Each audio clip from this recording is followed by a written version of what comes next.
Buenos días. La Facultad Nacional de Salud Pública Héctor Abad Gómez de la Universidad de Antioquia les da una calurosa bienvenida a la tercera sesión del Seminario de Salud Global, con el tema Atención especial a lugares de conflictos y tensiones armadas.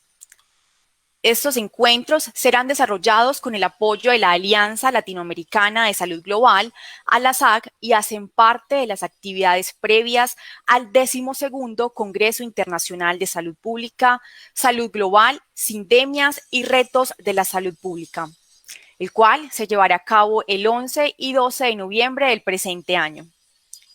Este seminario de salud global tiene como objetivos analizar la influencia de las entidades gubernamentales en la atención especial de personas en lugares de conflicto y tensiones armadas, explorar cómo la pandemia afecta y ha afectado a las personas desplazadas en el mundo, resaltar la necesidad de proveer educación, bienestar y salud a las personas en los lugares de conflicto y el rol de los organismos internacionales para inducir medidas de protección social a nivel global. La salud global es un campo de estudio que analiza el impacto que tiene la interdependencia global sobre los determinantes de la salud, la transferencia del riesgo de salud y la respuesta de la toma y la forma de políticas de las naciones, de las organizaciones internacionales y los múltiples actores en el entorno de la salud global. Esta sesión de hoy será moderada por Eliana Martínez Herrera. Ella es odontóloga, saludista e epidemióloga de la Universidad de Antioquia, es doctora en epidemiología y docente de nuestra facultad. Además, es especialista en planificación y gestión de la cooperación internacional. En la mañana de hoy nos acompañan Federico Duarte, médico de la Universidad Javeriana, magíster en salud pública de la Universidad Maastricht de Holanda y tiene una experiencia de más de 10 años en temas de salud pública. Actualmente es oficial de salud pública de la Agencia de la ONU para los Refugiados, ACNUR, y ha trabajado en temas de género y prevención de VIH en Colombia, Panamá y en Myanmar. Ha trabajado con la ACNUR, la Organización Mundial la Organización de la Salud Pública, la UNICEF, la ONU-SIDA, la ONU Mujeres y la PAO. Nos acompaña también José Antonio Pajes, él es médico saludista, miembro del Centro de Estudios sobre Diplomacia de la Salud Pública, de la Salud Global, de la Universidad y Salud en Buenos Aires, Argentina, y además es integrante de la Asociación Argentina de Salud Pública. Por último, nos acompaña también Víctor Javier Correa Vélez, él es médico de la Universidad de Antioquia y político, es magíster en Gobierno y Políticas Públicas de la Universidad EAFIT y tiene una gran experiencia como excongresista, miembro de las comisiones de paz durante los diálogos con la FARC y la ELN. Para iniciar entonces con este seminario en la mañana de hoy, le damos paso entonces a Federico Duarte, quien hará su intervención en ese momento. Entonces, adelante, Federico.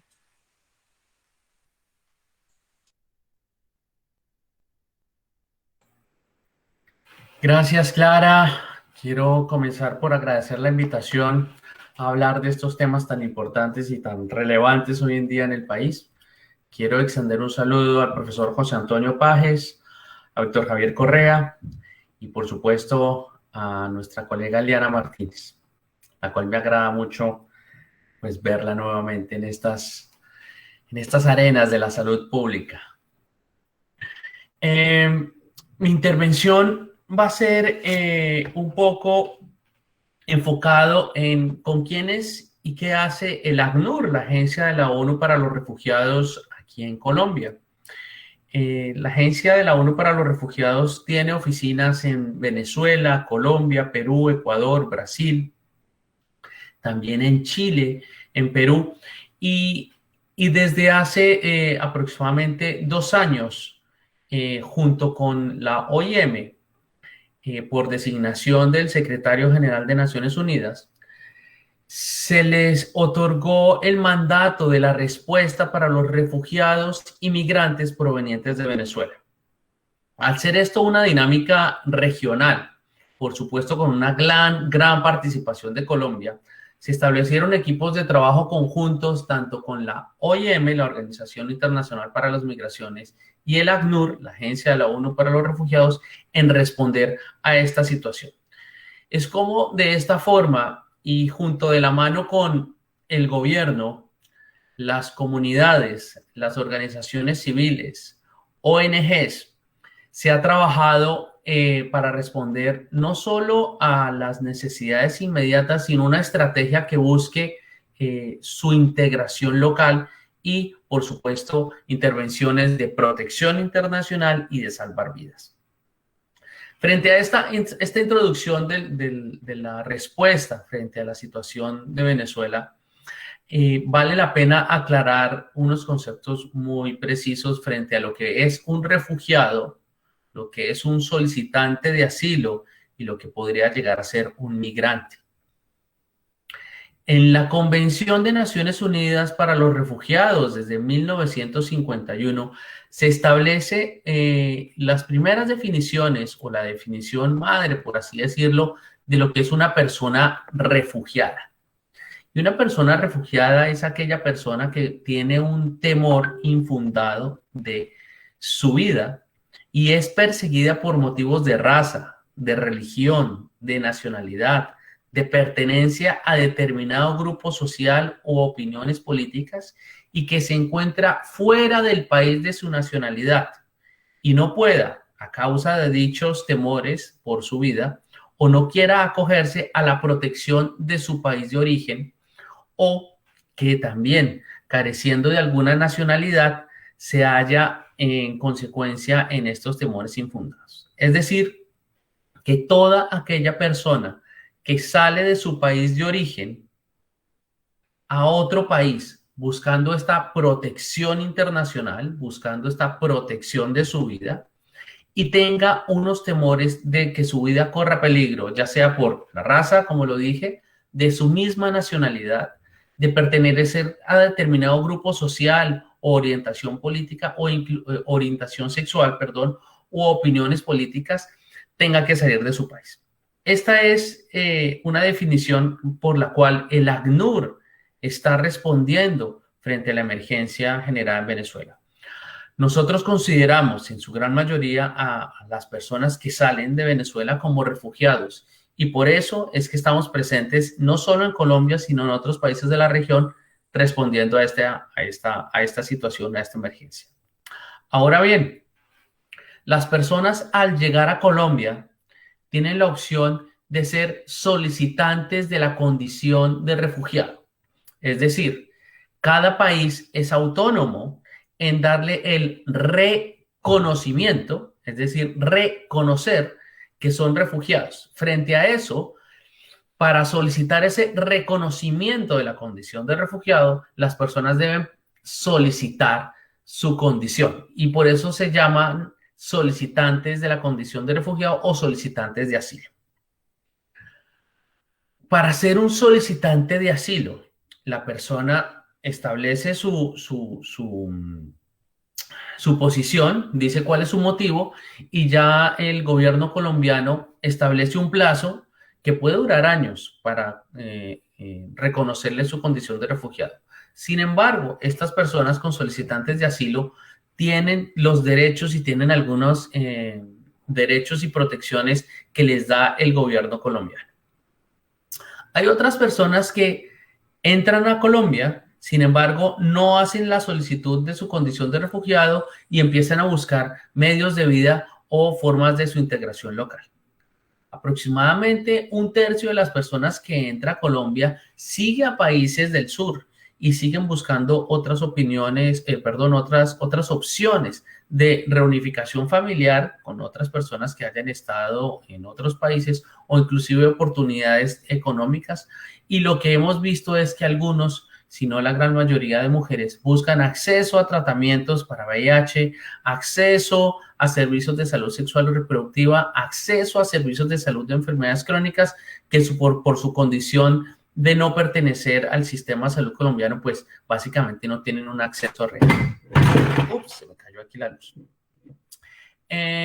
Ahora, continuando con estos aspectos, es importante en dónde entra la diferencia en cuando consideramos un refugiado y cuando consideramos a una persona que refugiada.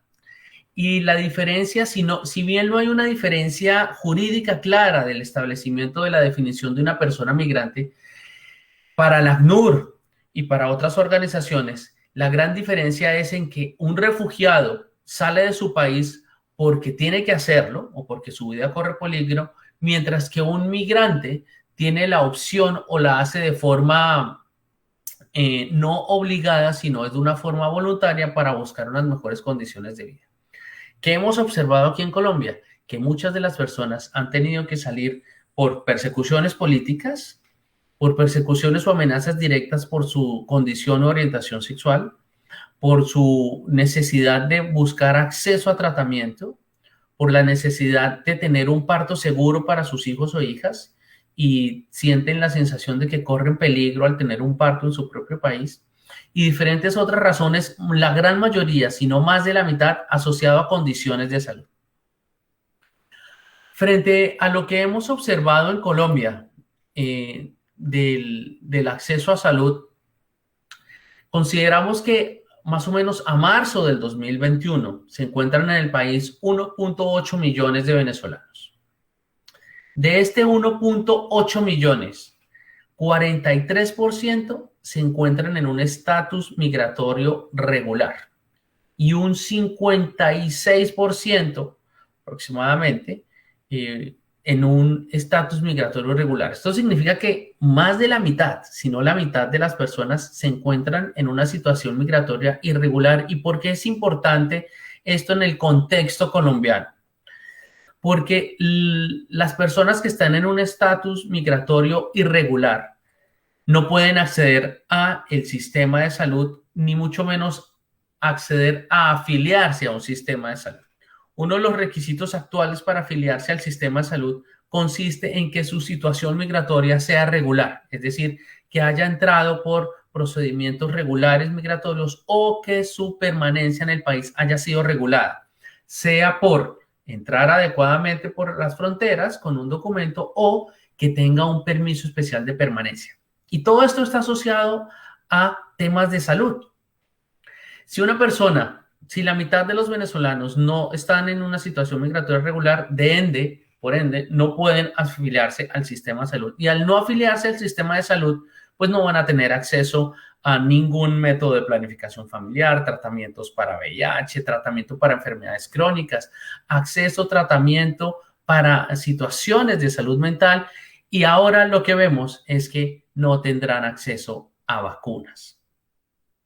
De ahí la importancia de tener este aspecto tan importante del estatus migratorio en Colombia dentro de la salud pública, no solo de los venezolanos, sino tiene un impacto en la salud pública de cada una de las personas que habitan el territorio colombiano. Ahora, continuando desmenuzando un poquito estas cifras, de la proporción de venezolanos que sí tienen la posibilidad de afiliarse, es decir, ese 44% de venezolanos que están en el país que tienen la posibilidad de afiliarse, solo el 20% está asegurado al sistema de salud. Es decir, que 1 de cada 5 venezolanos está afiliado al sistema de salud. Este es un porcentaje muy bajo, porque si bien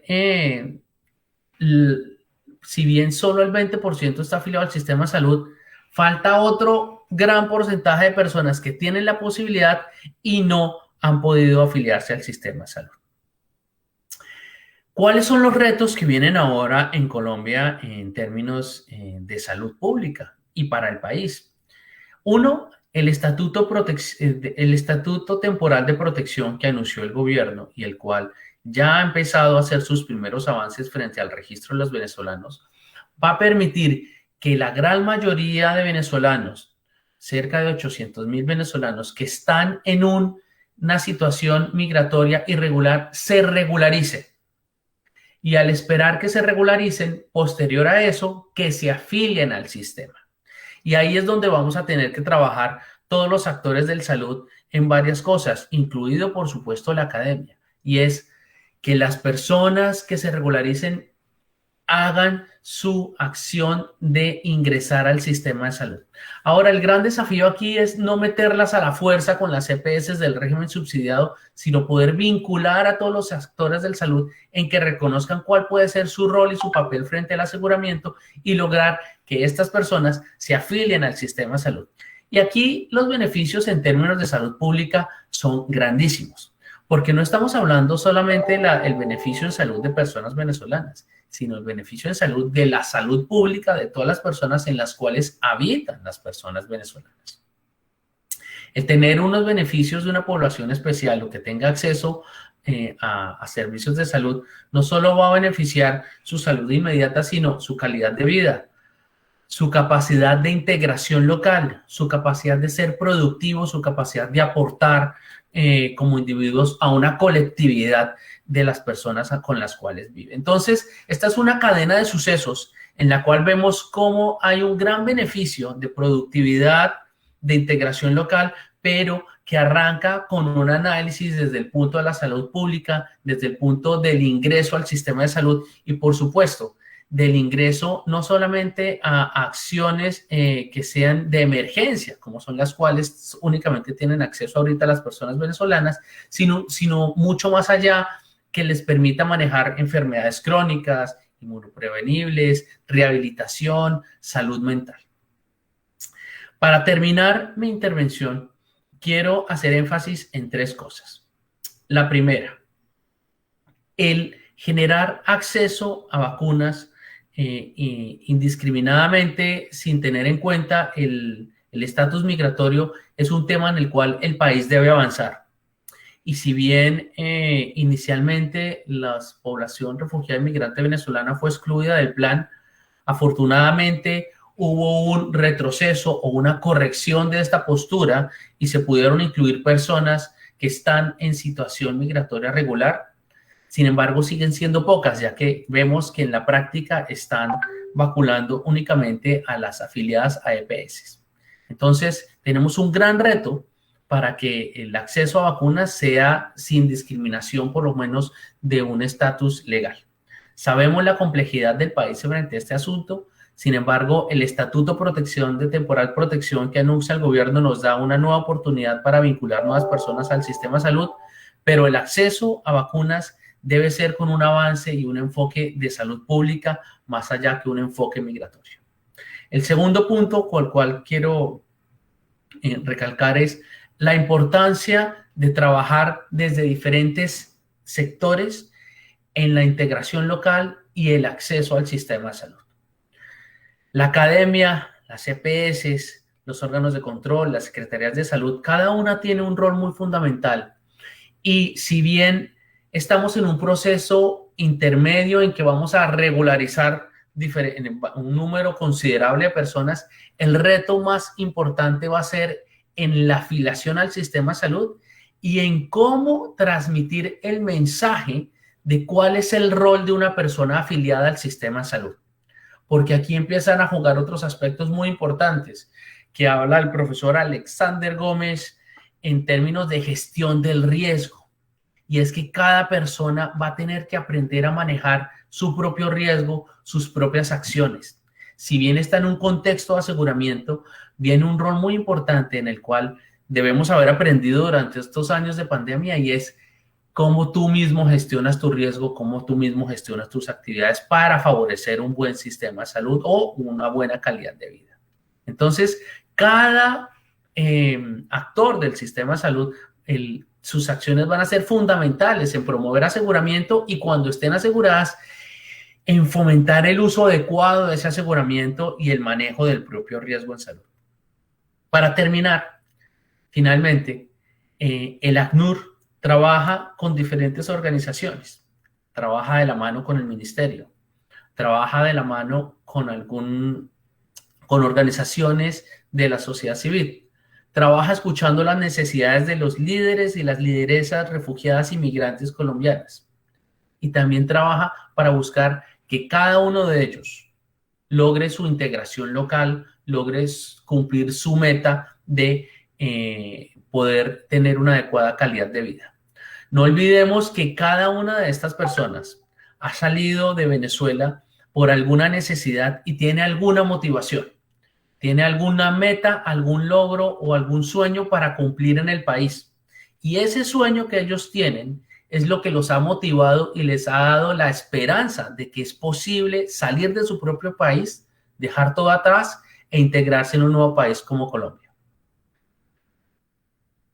Sugiero que cada uno trabaje, explore e investigue qué posibilidades de integración local tenemos que aportar para estos hermanos venezolanos, personas refugiadas y migrantes que lo han dejado todo atrás por alguna necesidad o algún infundado de que su vida corría peligro.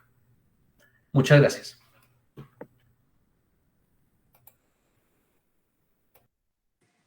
Muchísimas gracias, Federico Duarte. Ahora le vamos a dar entonces paso al profesor José Antonio Pajés. Adelante, profesor. Bueno, muy buenos días y un saludo muy especial a todos ustedes, los organizadores de esta actividad, a mi amigo Eduardo, Camila, Andrés, Clara, también a Federico y a Víctor por unirse en este panel, ¿no? Yo voy a compartir una presentación que tengo acá y que, tal como me han indicado, debe hacerse de esta forma. Entiendo que ya ustedes están viendo la pantalla, ¿es correcto? Ajá, ok. Y ahora, para correr de una lámina para la otra. Sí, ya la hice y ya estoy. Gracias, señor. Gracias. Ahí estamos. Bueno, entonces les cuento lo siguiente. Yo realmente estoy muy contento de participar en esto porque me atrae mucho la temática. Y anoche, ya revisando la presentación esta que les tengo en unos pocos minutos elaborada, me pareció que sería interesante comenzar como introducción a la presentación, compartiendo con ustedes algunas reflexiones sobre un caso, un caso de los casos de conflicto y tensiones armadas que se están desarrollando hoy, que están en desarrollo, que se han iniciado hace pocos meses y que están realmente colocando una preocupación muy grande en el campo internacional. Y así lo hice. Y es el próximo slide que le voy a presentar. No se aflijan por la cantidad de contenido que tiene la lámina, porque es solo como referencia. Pero además, después de haber tratado de armar esto como 2 horas, utilizando diferentes fuentes, me pareció un desperdicio dejar algunos elementos de lado. Pero solo voy a hacer un resumen de lo que aquí va a aparecer. Estoy hablando del caso Tigray, el caso Tigray en Etiopía, norte de Etiopía. Decía este fin de semana Naciones Unidas que esta región estaba teniendo unas 350.000 personas en hambrunas. Algunos dicen que es una de las hambrunas mayores de lo que va del siglo. Y además, pues otros especulaban sobre el incremento que esto va a tener y la propagación del conflicto entre el Ejército de Liberación Popular de Tigray y el gobierno de Etiopía, que está liderado por Abiy Ahmed. Este señor Abiy Ahmed, que es el primer ministro de Etiopía, fue premio Nobel en el año 2019. Bueno, eso nos lo recordó también el New York Times. Pero el gobierno de Abiy Ahmed niega que haya escasez de alimentos, dice el Guardian. Y todo esto, según The Atlantic, comenzó a gestarse el pasado año, en noviembre, diciembre, cuando el primer ministro de Etiopía decidió intervenir en Tigray. El conflicto tiene algunas cosas históricas ahí que no valdría la pena entrarnos ahora, pero forman parte como de la causa de las causas. Ahora Biden, el presidente de Estados Unidos, dijo el fin de semana pasado, el jueves creo, a través de un Twitter, la preocupación por la crisis, que estaba evaluando imponer sanciones económicas sobre Etiopía.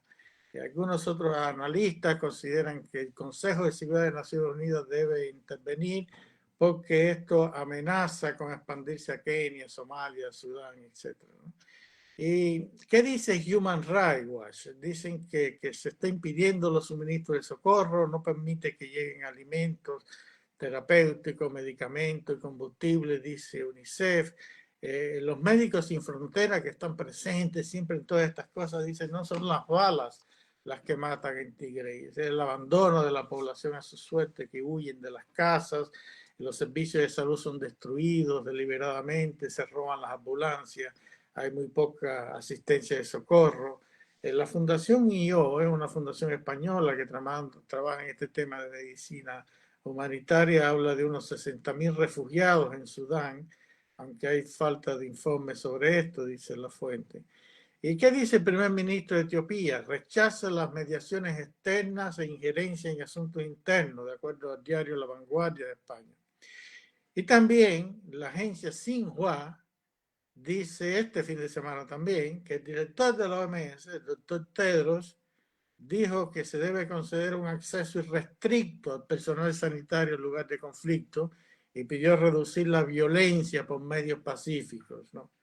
Pero el mismo diario La Vanguardia que cité antes dice que el ejército etíope acusa al doctor Tedros de apoyar a los rebeldes de Tigray. Bueno, el doctor Tedros es de Tigray, es un tigriño, y antes de ser director de la OMS formó parte del gobierno en una coalición donde había una mayoría del poder del Partido de Liberación Popular de Tigray. Pobre Tedros con la pandemia de COVID y esto encima, me imagino lo que está pasando. Pero bueno, además de las causas que son causas estructurales de todo esto, esta zona de Tigray está aquí, donde lo ubico, en Etiopía, el norte. Ustedes pueden ver esta zona, Mar Rojo, Golfo de Adén, el Cuerno africano, Canal de Suez. Esto es una zona realmente muy importante desde el punto de vista de la perspectiva geopolítica de ese territorio. Bueno, eso es lo que quería decirle y es muy probable que estas cosas, este caso que le coloqué ahí, de alguna manera puedan marcar una ruta reflexiva de lo que va a ser mi presentación. Yo voy a organizar mis ideas en torno a 3 grupos, ¿no? Conflictos y tensiones como determinantes de la salud global, prevención temprana y mitigación y error de Naciones Unidas y la OMS en todo esto. En relación a todas estas cosas hay como, digamos, un enunciado que es un enunciado fundamental. Las guerras y los conflictos violentos son una de las amenazas más grandes para la salud humana, pero a la vez también la salud sabemos que es una determinante para la paz y para la seguridad. Esta es la ecuación fundamental de la narrativa que tenemos delante cuando abordamos esta situación. Ahora, ¿qué es lo que quiero decir cuando hablo de determinantes globales? En el mundo hay un grupo importante de determinantes globales de la salud global, que forma parte de la gobernanza y la gobernabilidad de la salud global, aspectos que ustedes ya en un seminario anterior tuvieron la posibilidad de discutir. Pero bueno, quería solamente incorporar que esta temática de los conflictos y tensiones armadas es una determinante muy importante global para los aspectos de la salud global, junto con todas estas otras, ¿no? Crisis económica, financiera, propiedad intelectual, el tema de los tratados de acuerdos de inversión, flujos migratorios, desplazados, refugiados. Ya el colega mencionaba un poco todas estas cosas, la distribución del poder, las epidemias como esta COVID que tenemos ahora, y podrían haber algunas más, tal vez muchas más, ¿no? Pero estas son determinantes globales que se dan en el mundo y que impactan de una manera muy importante en la salud global y en la salud también en nuestros países. Ahora, nos gustaría caracterizar un poco qué es lo que está pasando hoy con estos conflictos. Primero, los patrones de violencia armada están cambiando. En los últimos 20, 30 años, lo que va del siglo y fin del siglo pasado, las cosas están cambiando bastante. Ya no se registran, pues, aquellas guerras entre estados grandes, poderosos, grupos de estados poderosos, sino más bien son son conflictos y tensiones más internas, más al interior de las fronteras de los países, como fue este caso de Tigray que le puse anteriormente.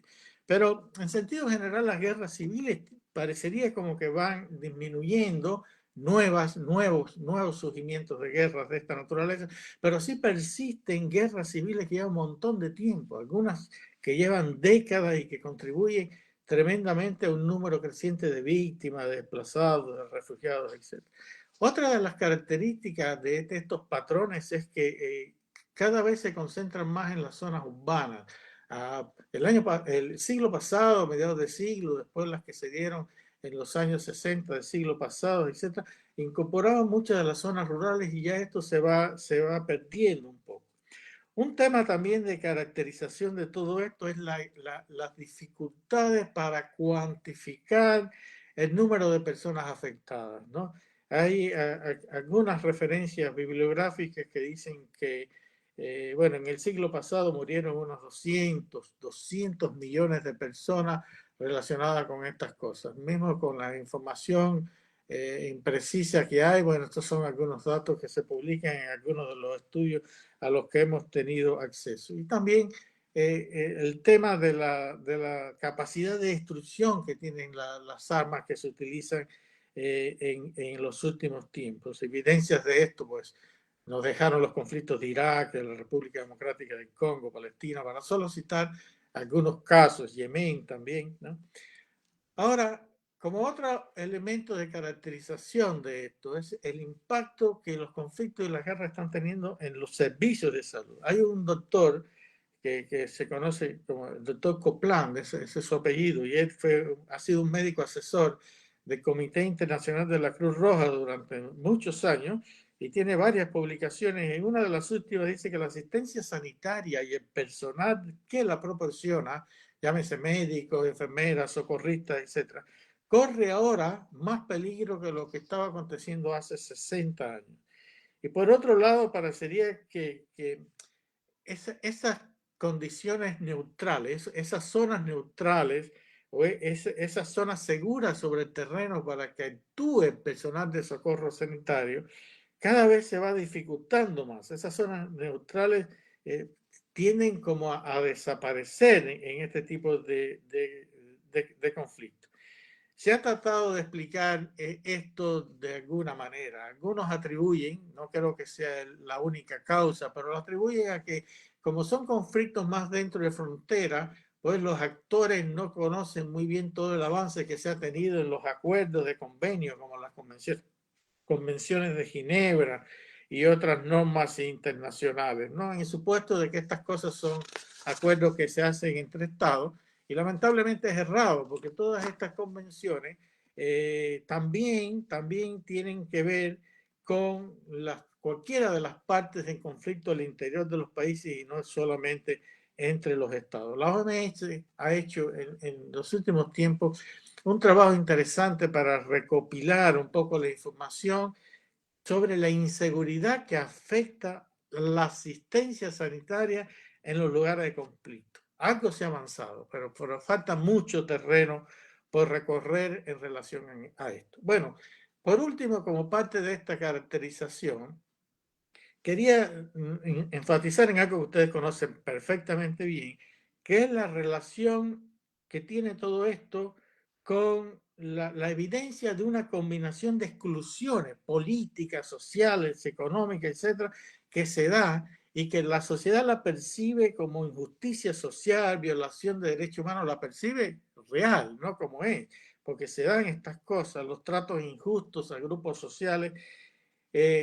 Tenemos ejemplos como los suscitados en los años 2007, 2008, seguramente ustedes recuerdan, cuando la crisis sanitaria que afectó a muchas zonas del mundo y que fue una causa determinante de disturbios y tensiones violentas en más de 48 países en aquella época. Bueno, eso es lo que quería comentarles como parte de la caracterización actual de estas cosas. Tomado del informe de este año, pero con datos del año pasado, es un informe que todos los años emite la Escuela de Cultura de Paz de la Universidad Autónoma de Barcelona, Ellos el año pasado identificaron 34 casos de conflictos armados en todo el mundo. El mayor número sigue correspondiendo, como años anteriores, a África y Asia. Bueno, en el segundo componente, el tema de prevención temprana y mitigación. Este enunciado también que un poco marca el contexto en el cual queremos expresar nuestras ideas. O sea, la prevención temprana de los conflictos ocupa una importante prioridad en la política internacional, y la salud como elemento de prevención temprana cada vez se redimensiona más.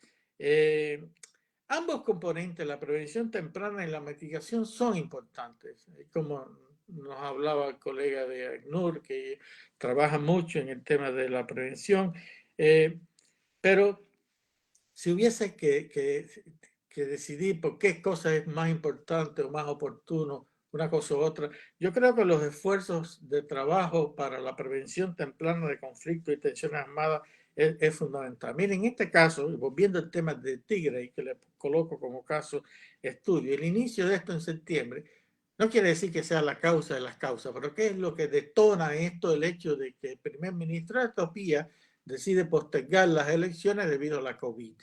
Y bueno, ahí se generó todo un problema porque la zona esta de Tigray decidió hacer sus elecciones descentralizadamente, y esto despertó un enfrentamiento. Tal vez esto pudo haber sido detectado tempranamente, pudo haber sido alertado, tal vez pudieron haberse tomado las medidas para que estas cosas no hubiesen llegado a la situación en que estos momentos ha llegado.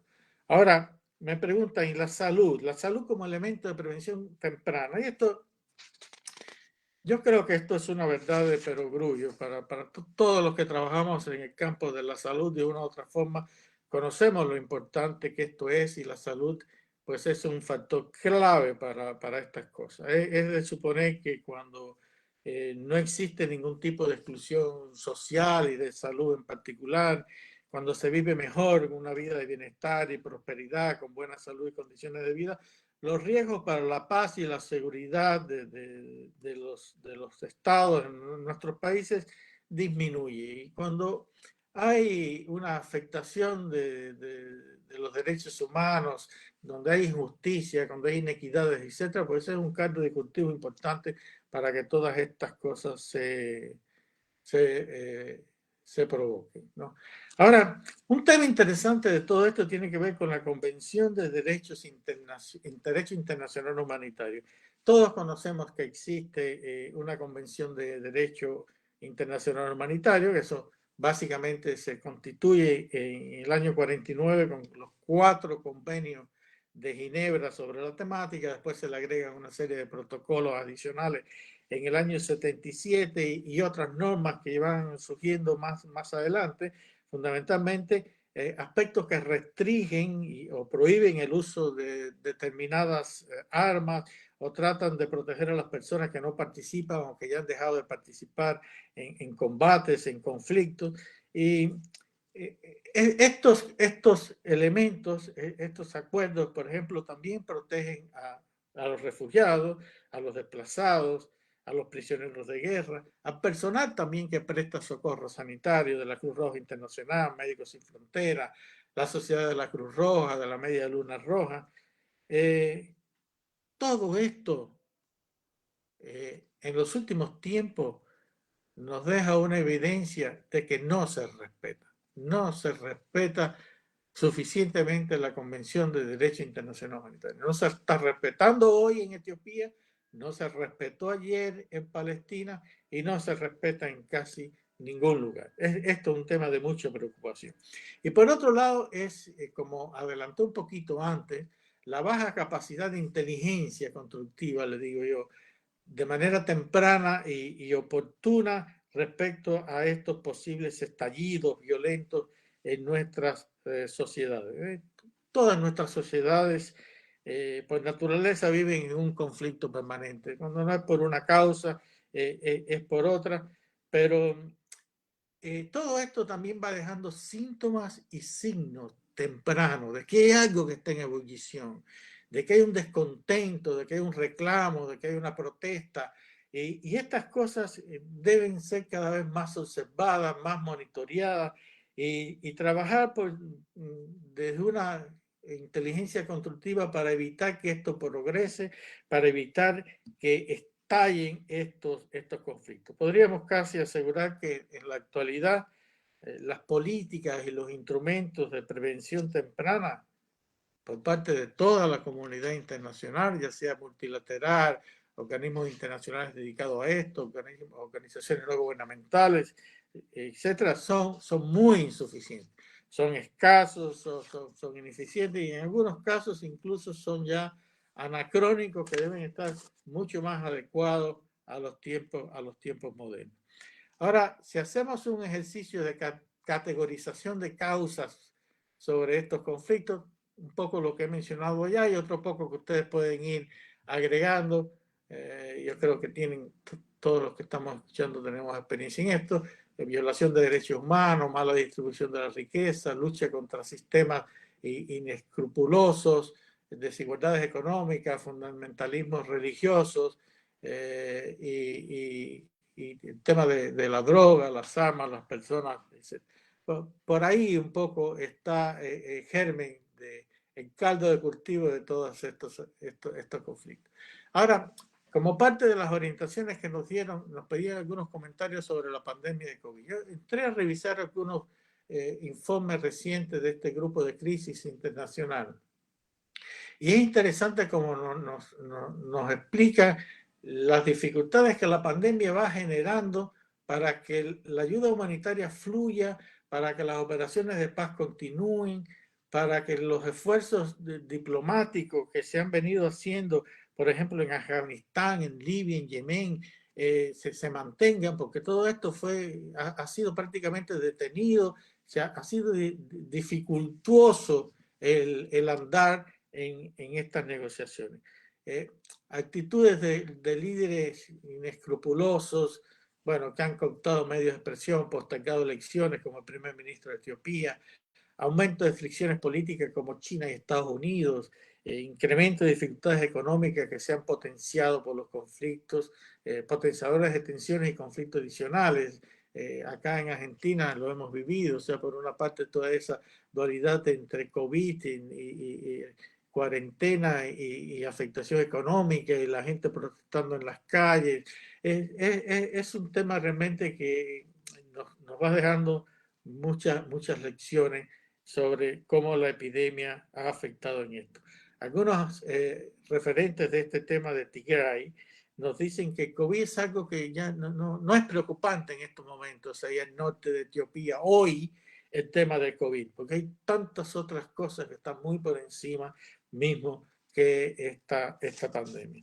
Bueno, por otro lado, ahí para terminar, ya en este último grupo de reflexiones sobre que también nos pedían los organizadores sobre el rol de organismos internacionales, solo me voy a referir brevemente a Naciones Unidas y a la OMS. Hay muchos otros organismos, como ustedes muy bien conocen, la Cruz Roja, el Comité Internacional de la Cruz Roja, la Sociedad de la Cruz Roja, Media Luna Roja, Médicos Sin Fronteras, que he mencionado. Y realmente hay que hacer un reconocimiento muy especial a lo que el sistema de Naciones Unidas y todos estos organismos hacen para la atención de conflictos y tensiones armadas. Hay que recordar que la principal motivación de Naciones Unidas justamente fue evitar que las generaciones venideras sean afectadas por el flagelo de las guerras, como las guerras mundiales que azotaron al mundo. Y los orígenes de la OMS también. La OMS surge para socorrer a las poblaciones civiles que habían sido y que iban quedando, ¿no? en todos esos territorios europeos que habían sido tomados por la potencia del eje. Y en la constitución misma de la OMS se habla que la salud es un factor fundamental como condición para la paz, la seguridad, como algo inherente a vivir en armonía entre pueblos de distintos tipos de poblaciones.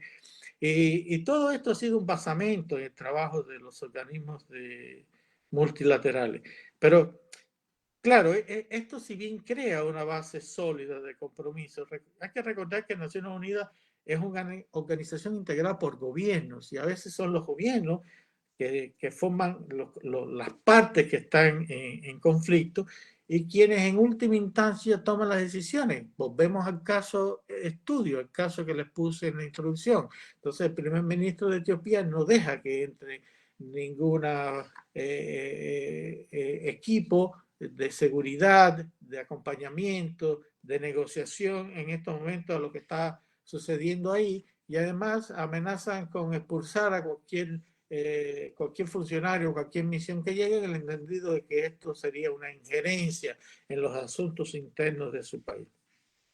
Recordamos Kofi Annan, cuando era secretario general de Naciones Unidas, varias veces se refería a estas cosas, pero una de ellas yo lo tenía registrado en una de las citas de una de las presentaciones antes, donde él decía que convencer a los políticos que inviertan en prevención de conflictos es como pedir a los adolescentes que empiecen a ahorrar para su pensión. O sea que es muy difícil todo esto.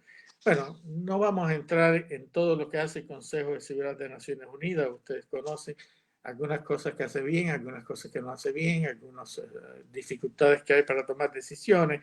Pero bueno, es una entidad que trata de trabajar para llegar a acuerdos por medios pacíficos, investigan los procesos que se dan de tensiones armadas y otra naturaleza, pueden enviar representantes especiales, a veces toman medidas que restringen la cooperación con algunos territorios. Es realmente un trabajo muy interesante que se da a este nivel. Pero yo creo que debemos sincerizarnos con todo esto que estoy comentando. Una cosa es la teoría, bueno, en la práctica también se han visto muchos logros, muchos éxitos, pero no es fácil. Naciones Unidas es un sistema que no ha demostrado hasta ahora una efectiva capacidad en materia de diplomacia preventiva. Es una institución hasta ahora más reactiva que preventiva, en términos de resultados.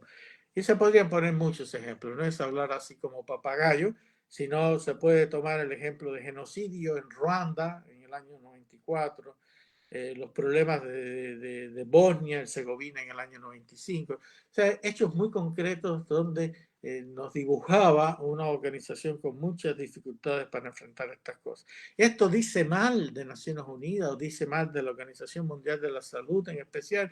Yo creo que no, para nada. Se trata de una simbología de lo difícil que resulta esta temática. Creo que no hay absolutamente ninguna duda de que sin las Naciones Unidas y sus organismos, la situación en los últimos 70 años hubiese sido peor de lo que estamos describiendo, ¿no? Pero es bueno tener eso en consideración. Miren, en todo esto hay algunos elementos que ayudan al trabajo de Naciones Unidas.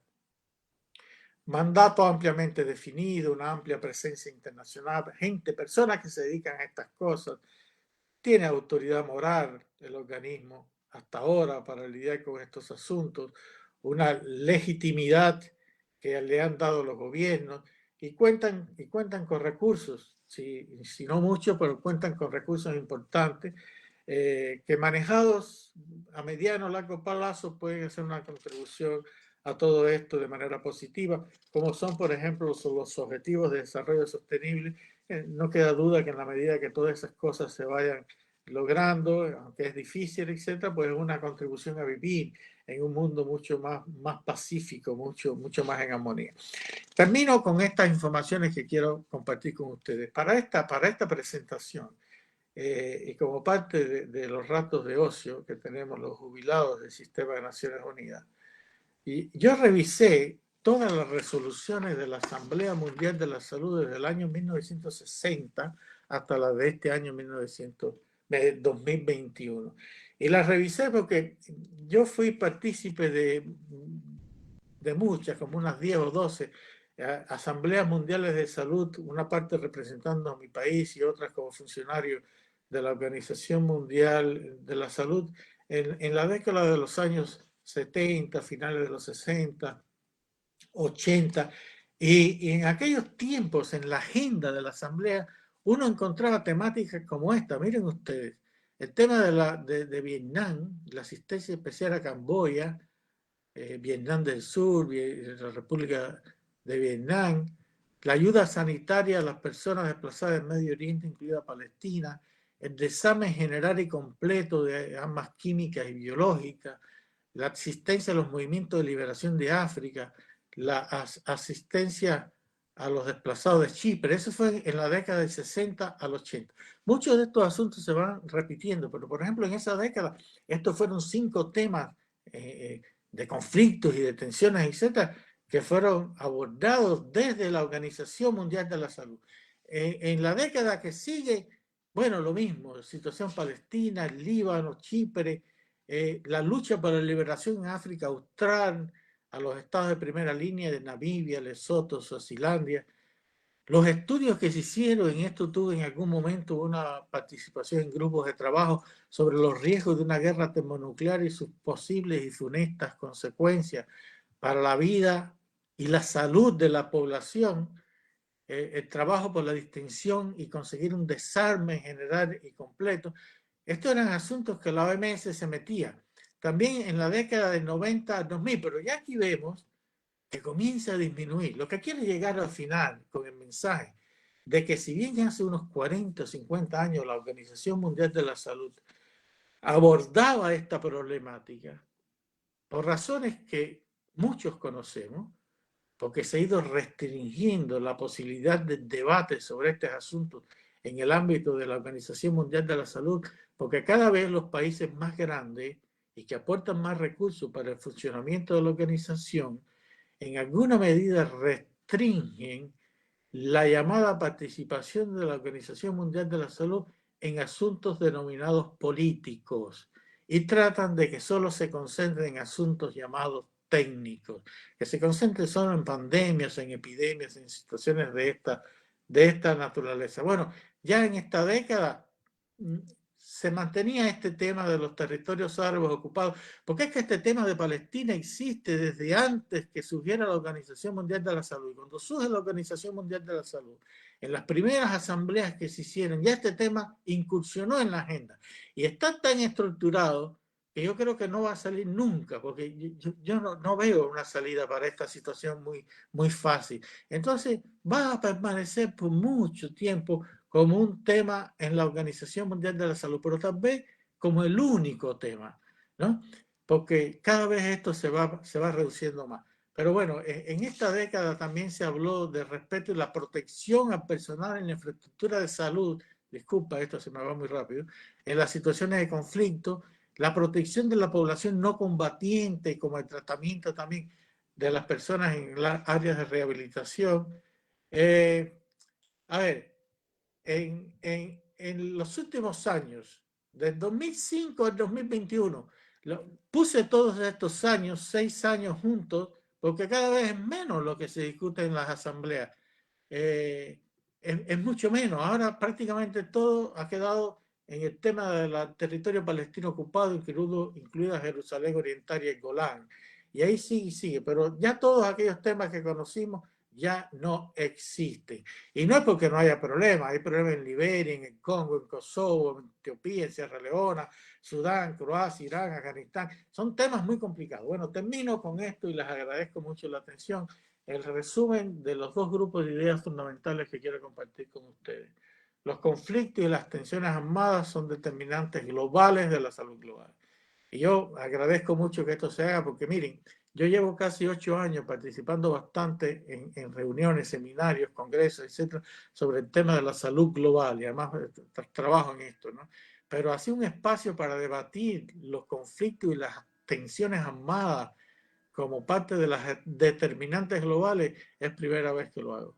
Bueno, la salud como condición clave para la paz y la seguridad y viceversa, la paz como elemento fundamental para una buena salud, y destacar la importancia de la prevención temprana y la mitigación en la atención de los conflictos y tensiones, y destacar el trabajo que hacen los organismos multilaterales y otros en relación con esto y desearle que cada vez lo hagan de la mejor manera posible. Bueno, con esto yo termino mi presentación. Gracias. Muchísimas gracias al profesor José Antonio. Por último, entonces le vamos a dar paso a Víctor Correa para que haga su intervención. Adelante, profesor Víctor. Muy buenos días para todos y para todas. Muchas gracias a la Facultad Nacional de Salud Pública por esta invitación, al profesor Juan Eduardo Guerrero pues por haber sugerido mi nombre. Un saludo a los demás panelistas, a José Antonio, a Federico. Bueno, yo voy a centrar, y a Eliana, nuestra moderadora, voy a centrar mi intervención en algunos asuntos sobre el conflicto armado colombiano, sus repercusiones en la salud de las poblaciones, en una especie como de popurrí que me va a permitir abordar como distintas perspectivas. Quisiera empezar exponiendo un asunto que es nodal, que ha sido central en las discusiones frente al conflicto armado de Colombia, es su caracterización. ¿De qué estamos hablando cuando analizamos esta historia de guerra en nuestro país? De una amenaza terrorista, de un conflicto interno, de un conflicto armado, de un conflicto social o un conflicto político. Y en esto, pues ya hay algunas discusiones y algunos avances. La Comisión Histórica de la Verdad del conflicto y sus víctimas arrojó una serie de relatorías que tenían casi como punto central y casi como hilo conductor, incluso entre quienes estaban en contra de algunas de las narrativas de quienes han asociado el conflicto armado a serias condiciones sociales, el asunto agrario y el asunto rural, las brechas existentes en nuestro país entre la zona urbana y la zona rural, la falta de garantías de derechos de las poblaciones asentadas en muchos de los territorios rurales de Colombia, como un componente determinador del conflicto armado de nuestro país, pero también, a su vez, como un componente que, el conflicto armado como un componente que ha profundizado también estas brechas sociales en distintos aspectos, en salud, en economía, en educación, en derecho a la vivienda, en construcción de otra suerte de derechos, garantía de otra suerte de derechos como el derecho a la cultura y demás. Hay una cosa bien particular porque pues, yo soy de los que creo que en Colombia hay un entrelazamiento muy difícil de resolver entre el conflicto social existente en nuestro país y el conflicto armado, y eso lo permite ver, o podemos verlo en muchas situaciones que ocurren. Recientemente estamos en esa fase de culminación del paro nacional, del paro más largo que ha tenido la historia de nuestro país, de más de un mes de movilizaciones, un mes de protestas, un mes de confrontaciones entre la sociedad y el Estado, que tomó un tinte incluso muy complejo, con niveles de represión muy altos, con más de 70, 80 personas asesinadas en el marco de este paro por una represión estatal bastante violenta, bastante agresiva, con antecedentes también previos de miembros de la fuerza pública disparando armas de fuego contra los manifestantes. Y de alguna forma esto que tiene cara mucho de conflicto social, un paro que reclamaba una agenda social, renta básica, la no aprobación de una reforma tributaria y una serie de proyectos de ley, desencadenó en una suerte de confrontación también entre la sociedad y el Estado, que tenía tintes como de un manejo por parte particularmente del Estado, como si estuviéramos hablando de un conflicto de orden público, de un conflicto armado, de una tensión de guerra, frente pues, a un conflicto que pues, su característica era social, y se veían elementos bien particulares en su desarrollo. De hecho, muchas de las discusiones, por ejemplo, frente a los equipos de salud, giraban en torno a si aplicaba o no aplicaba el VIH en las protestas sociales, o cuál era el marco aplicable, porque, por ejemplo, los equipos de salud en muchas de las ciudades utilizaban o utilizamos, porque pues aquí también conformamos en la ciudad de Medellín un equipo que se llamó el Bloque Popular de Salud, logotipos y logosímbolos propios de la misión médica. Entonces incluso decían, ojo, que eso es perfidia. Pero bueno, es perfidia porque es perfidia si estamos hablando de un conflicto social y no de un conflicto armado, aplica el derecho internacional humanitario, porque hay que referirse al respeto a la misión médica en un escenario de conflicto social, cuando pues esto es propio del marco del derecho internacional humanitario aplicable a conflictos armados. En todo caso, en Colombia es difícil poder separar este asunto del conflicto social del conflicto armado. Otra característica de este conflicto es su carácter político, porque es cierto que tenemos un Estado muy débil, muy fragmentado, con desarrollos asimétricos, lugares de Colombia que con estados sólidos en donde se pueden implementar políticas, entre ellas las políticas de salud, con algún nivel de efectividad o alta efectividad, y muchos lugares y territorios de Colombia en donde ese estado prácticamente no existe. Y ese Estado está allí presente principalmente con actores de la fuerza pública, pero muchos de estos territorios sí tienen otros actores que copan esos vacíos de poder, porque los vacíos de poder no existen. A la final la ejerce alguien. y estos son actores del conflicto armado y de actores también de la dinámica criminal de nuestro país, que dificultan las condiciones de orden público de estos territorios, que hacen más difícil que el Estado pueda implementar políticas, pero a su vez la falta de presencia de ese Estado garante de derechos, se vuelve un combustible de ese conflicto social. Entonces también hay un conflicto político, porque de hecho pues hay actores del conflicto armado, hoy menos que antes, pues eso es algo que creo yo es bien valioso de los procesos de paz, que pues sí ejercen efectivamente un control territorial. ¿Y por qué menciono esto precisamente en este espacio? Porque si el carácter del conflicto en Colombia es también un conflicto de características sociales, lo que tenemos que entrar a revisar al momento de analizar las condiciones especiales de atención son precisamente aquellas que posibiliten intervenir en el marco de ese conflicto social. Y fue así que Colombia pues, reconoce que existen esas brechas, que existe ese conflicto social cuando firma, incluso previo a eso, pero digamos que una materialización concreta de esa premisa de que lo que ha existido en Colombia es también un conflicto social latente, es la firma de los acuerdos de paz, más recientemente el acuerdo de paz con las FARC, que nos pone entonces en una lectura en perspectiva de cómo pensarnos la solución de ese conflicto social y sus repercusiones en todo ámbito en los asuntos de salud. Es que esas brechas sociales de las que hablamos están relacionados con elementos, con determinantes sociales del proceso salud y enfermedad, con falta de acceso al agua potable, con falta de acceso a la alimentación adecuada, con una pobreza creciente, con falta de vías de acceso, con una cantidad de elementos determinantes que hacen que las condiciones de salud de las poblaciones en zonas de conflicto sean mucho más precarias que las condiciones de salud de las zonas que viven en zonas que no están en esta dinámica del conflicto o en las zonas urbanas de nuestro país, en las zonas más pudientes de nuestro país, con un Estado mucho más sólido. Entonces, este acuerdo de paz que se firma con las FARC reconoce ese carácter social del conflicto y presenta una serie de propuestas para tratar de cerrar esas brechas y nos pone en la lógica de tratar de entender cómo el papel de las instituciones, del Estado y los enfoques de construcción de paz pueden intervenir sobre esas problemáticas sociales, entre ellas los problemas de salud de los territorios que están consignados en el punto 1 del acuerdo de paz, que es la reforma rural integral.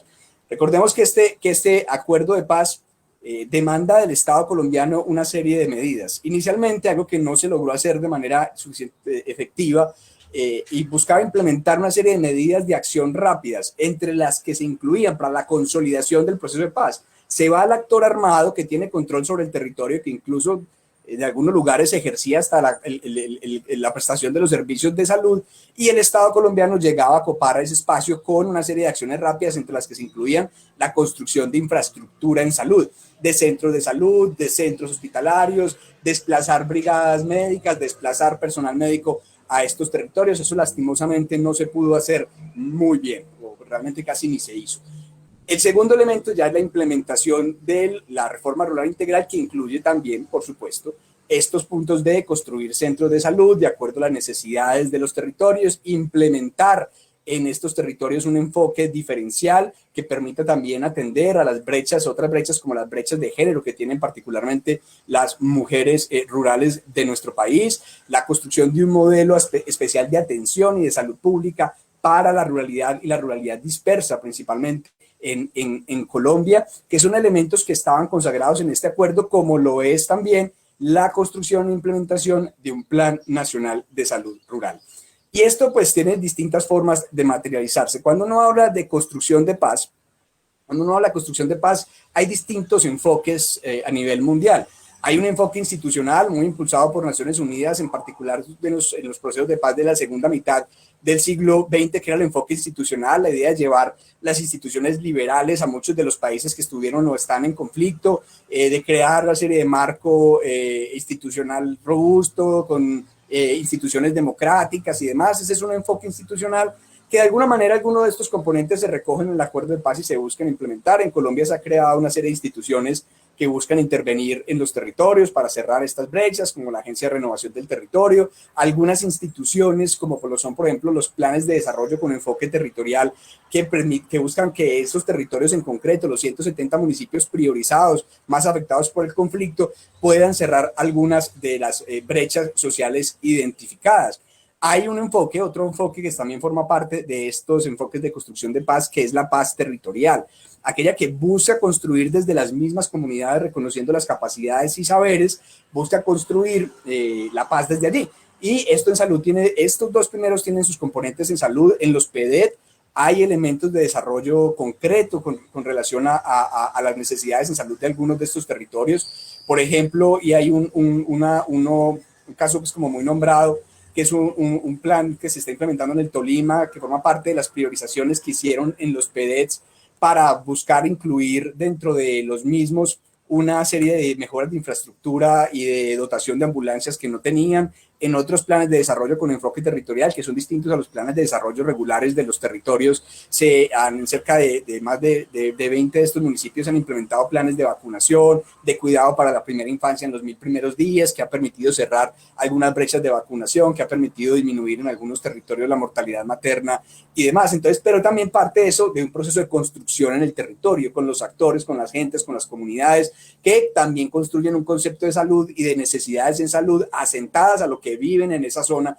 que viven en ese espacio. Entonces también estos han sido instrumentos valiosos para brindar una atención especial en estas zonas que incluso pues son zonas de alguna manera de consolidación de la paz, pero pues que siguen estando muchas de ellas también hoy en medio del conflicto armado por la presencia de otros actores y por la incapacidad que ha tenido el Estado de copar esos territorios. Y la paz positiva, pues que es otro de los enfoques de construcción de paz que creo que vale la pena traer a colación, porque esta nos habla que la paz va más allá del silencio de los fusiles y pues por el contrario plantea que la paz tiene que incluir la solución de los elementos estructurales que han llevado al surgimiento de este conflicto. Y recordemos que en medio de todas estas realidades sociales adversas que han vivido los territorios en conflicto están las brechas en salud, en la atención en salud, incluso en el acceso al aseguramiento, en la falta de implementación de políticas de salud pública, en la falta de garantía de derechos asociados a los determinantes sociales del proceso salud y enfermedad, como el acceso a la alimentación, el acceso al agua potable, a la electricidad, a una vivienda digna, entre muchos otros elementos. Uno de los componentes más claves del tema de salud en la implementación de los acuerdos de paz es el Plan Nacional de Salud Rural. Este Plan Nacional de Salud Rural busca que se dé que desde el Estado se genere un ejercicio de planeación centralizada y territorializada que ayude a cerrar las brechas en salud de las poblaciones rurales más afectadas por el conflicto y en términos generales de la ruralidad colombiana. Lastimosamente, hoy, a tantos años de la aprobación de la firma del acuerdo de paz, todavía ese Plan Nacional de Salud Rural no ha sido formulado o presentado, adoptado, incluso implementado. Hay algunas acciones en salud en los PEDETs, algunas acciones en salud que surgen de unos planes territoriales de salud rural que están implementando en algunas comunidades, pero no hay un plan estructurado de salud rural, que habla, pues, y ahí nos entra un poco también en esta idea de cómo se entrelaza el conflicto social con todas estas dinámicas del conflicto armado, porque alrededor de toda esta discusión del Plan Nacional de Salud Rural ha estado también la discusión sobre el sistema y el modelo de salud colombiano,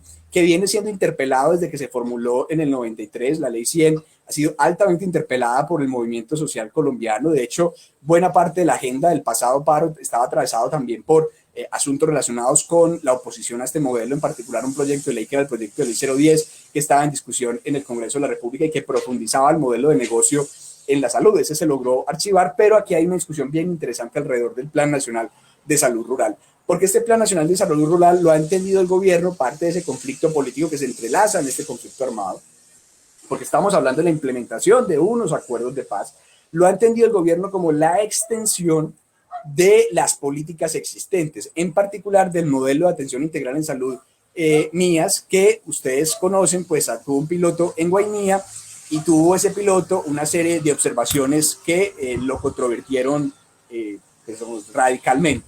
Observaciones como que era la perpetuación de un modelo de aseguramiento que no era eficaz para garantizar oferta en los territorios, que no había una adecuada interculturalidad, que no superaba las barreras geográficas, que no solucionaba los problemas de infraestructura, que no atendía los problemas de flujo de recursos, que no era posible asegurar a toda la población bajo una misma aseguradora, como lo estaba planteando el modelo MIAS. Y de alguna manera, cuando se ha entrado a discutir en las mesas de trabajo con el gobierno nacional, el Plan Nacional de Salud Rural, lo han planteado como una extensión del MIAS, hoy MIAS Maite, porque el modelo fue revisado un poco después de la experiencia de Guainía. Entonces, esto genera también una incertidumbre frente a la solución de ese conflicto social particular, que es el conflicto que surge alrededor de los problemas de garantía del derecho a la salud.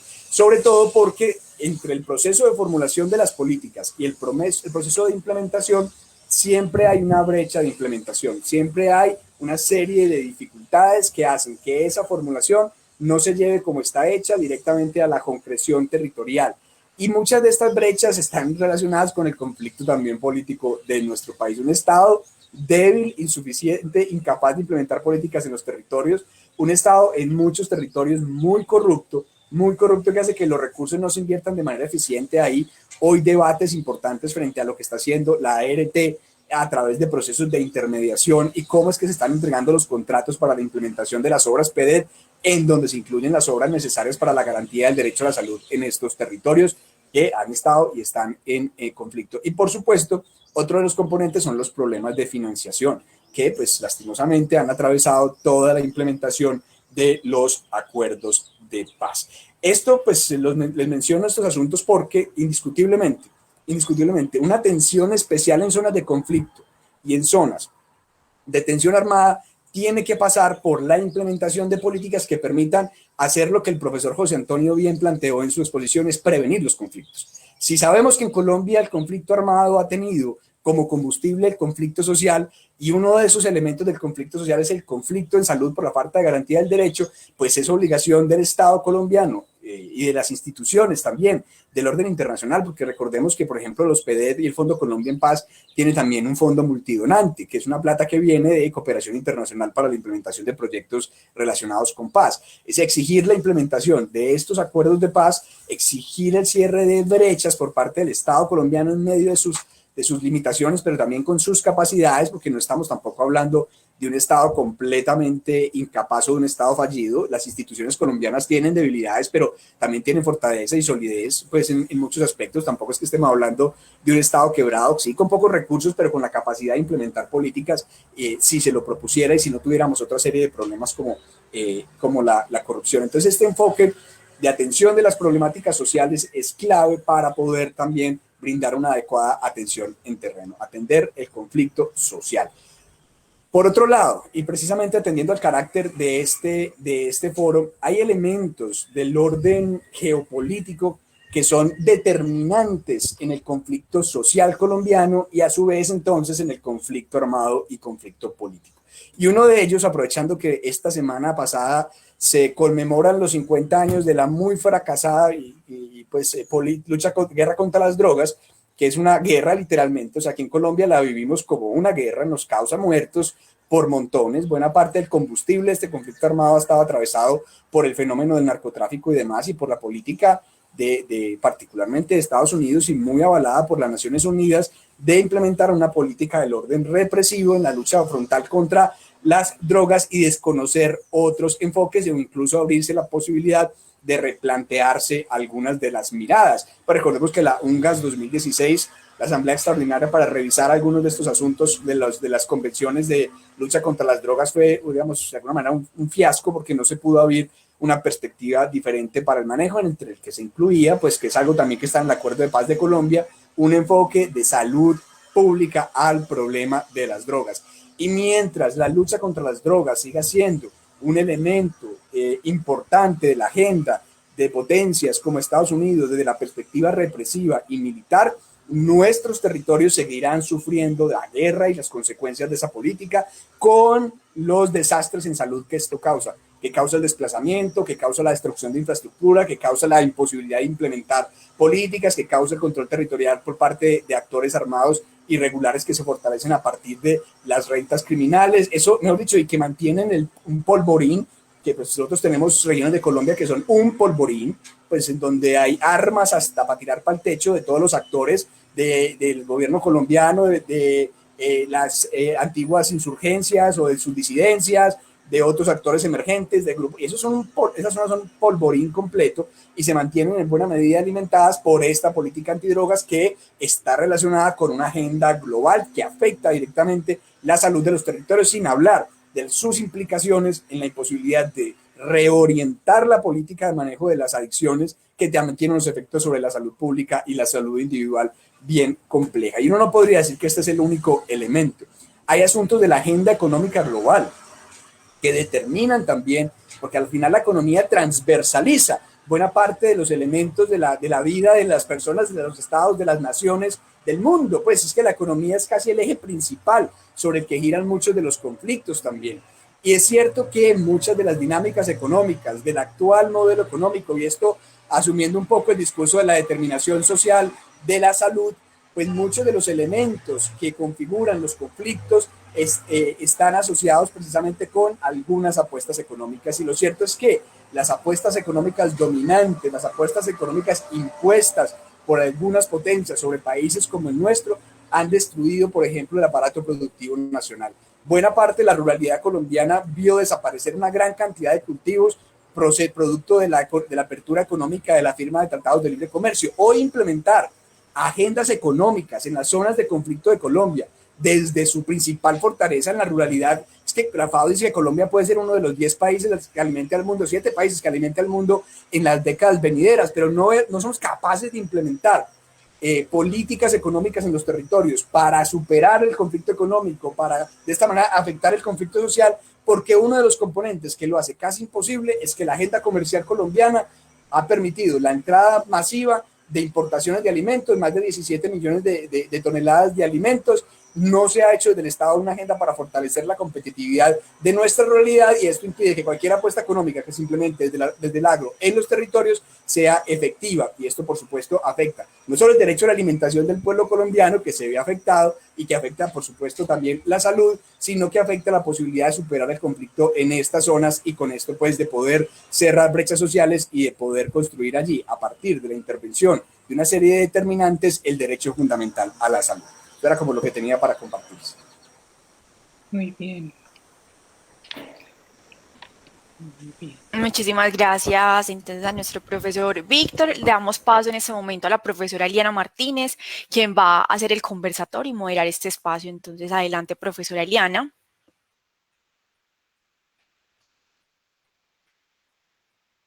Profe, no la escuchamos. Ya estoy aquí. Perfecto. Prendiendo el micrófono. Bueno, primero me gustaría, Federico, que prendas tu cámara, por favor, para que podamos vernos y conversar.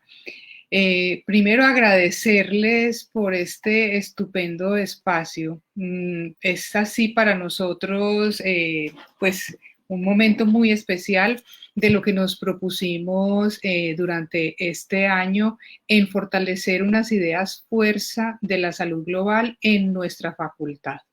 La Facultad Nacional de Salud Pública de la Universidad de Antioquia pues no ha estado aislada nunca ni sorda a los temas que se traen en estos minutos de encuentro, con la voz de ustedes, con su experiencia, con sus vivencias y con sus preocupaciones. No obstante, nosotros como facultad creemos hoy es más que necesario revitalizar, recomponer, darle todo el sentido desde esa mirada global a los temas de salud global. Entonces, no es solo un asunto porque sea nuestra coyuntura, como lo decía Víctor, que creería que es permanente, dada lo que él contextualiza. No es solo la preocupación, doctor Federico, como tantas veces seguro usted lo ha escuchado, y qué vamos a hacer con los venezolanos, que seguramente son esas respuestas que uno dice, pero caramba, hay un montón de situaciones y asuntos que deben obedecer a unas respuestas más integrales. Y por supuesto, qué bueno escuchar en esos años y sabiduría al doctor José Antonio, porque no es solo como pensarnos que esto viene como de algo tan lejano, como que por qué Etiopía y qué pasa en Lampedusa y por qué Siria, no. Es algo donde realmente en esta interconexión, pues los aprendizajes y las acciones mismas de la salud pública para el bienestar de estas poblaciones y de estos asuntos de vulnerabilidad, pues nos tienen que llevar a pensar, vuelvo y lo repito, pues localmente. Entonces, en ese orden de ideas, con los minutos que tenemos, con la oportunidad que nos da la virtualidad, pues de encontrarnos, de no haber tomado un viaje desde el sur de América Latina, profe Pagés, de poder haber encontrado después de tantos años en estos diálogos a Federico y de saber que Víctor en esa sensibilidad por el país pues está ahí con sus montañas atrás. Gracias por esa imagen tan cercana, Víctor. Es la oportunidad también cuando nos encontramos en esta virtualidad pues de escucharnos y de preguntarnos y de quizás pensar, bueno, estoy de acuerdo, no estoy de acuerdo con mi colega con el cual he hoy interactuado en estos minutos. Entonces me gustaría en esta provocación inicial, Víctor, ¿qué le preguntarías al profesor Pagés?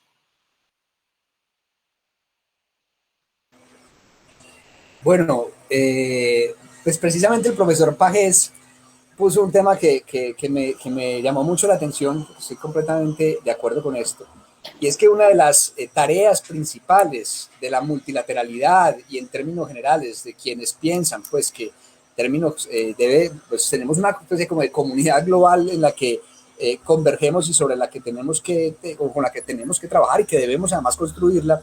Él planteaba la necesidad de prevenir la aparición de conflictos como un elemento estructural de la salud pública. Yo le preguntaría al profesor José Antonio, ¿cuál cree usted que debe ser como el rol de estas instituciones de la multilateralidad en lograr intervenir, por ejemplo, en los conflictos de orden local?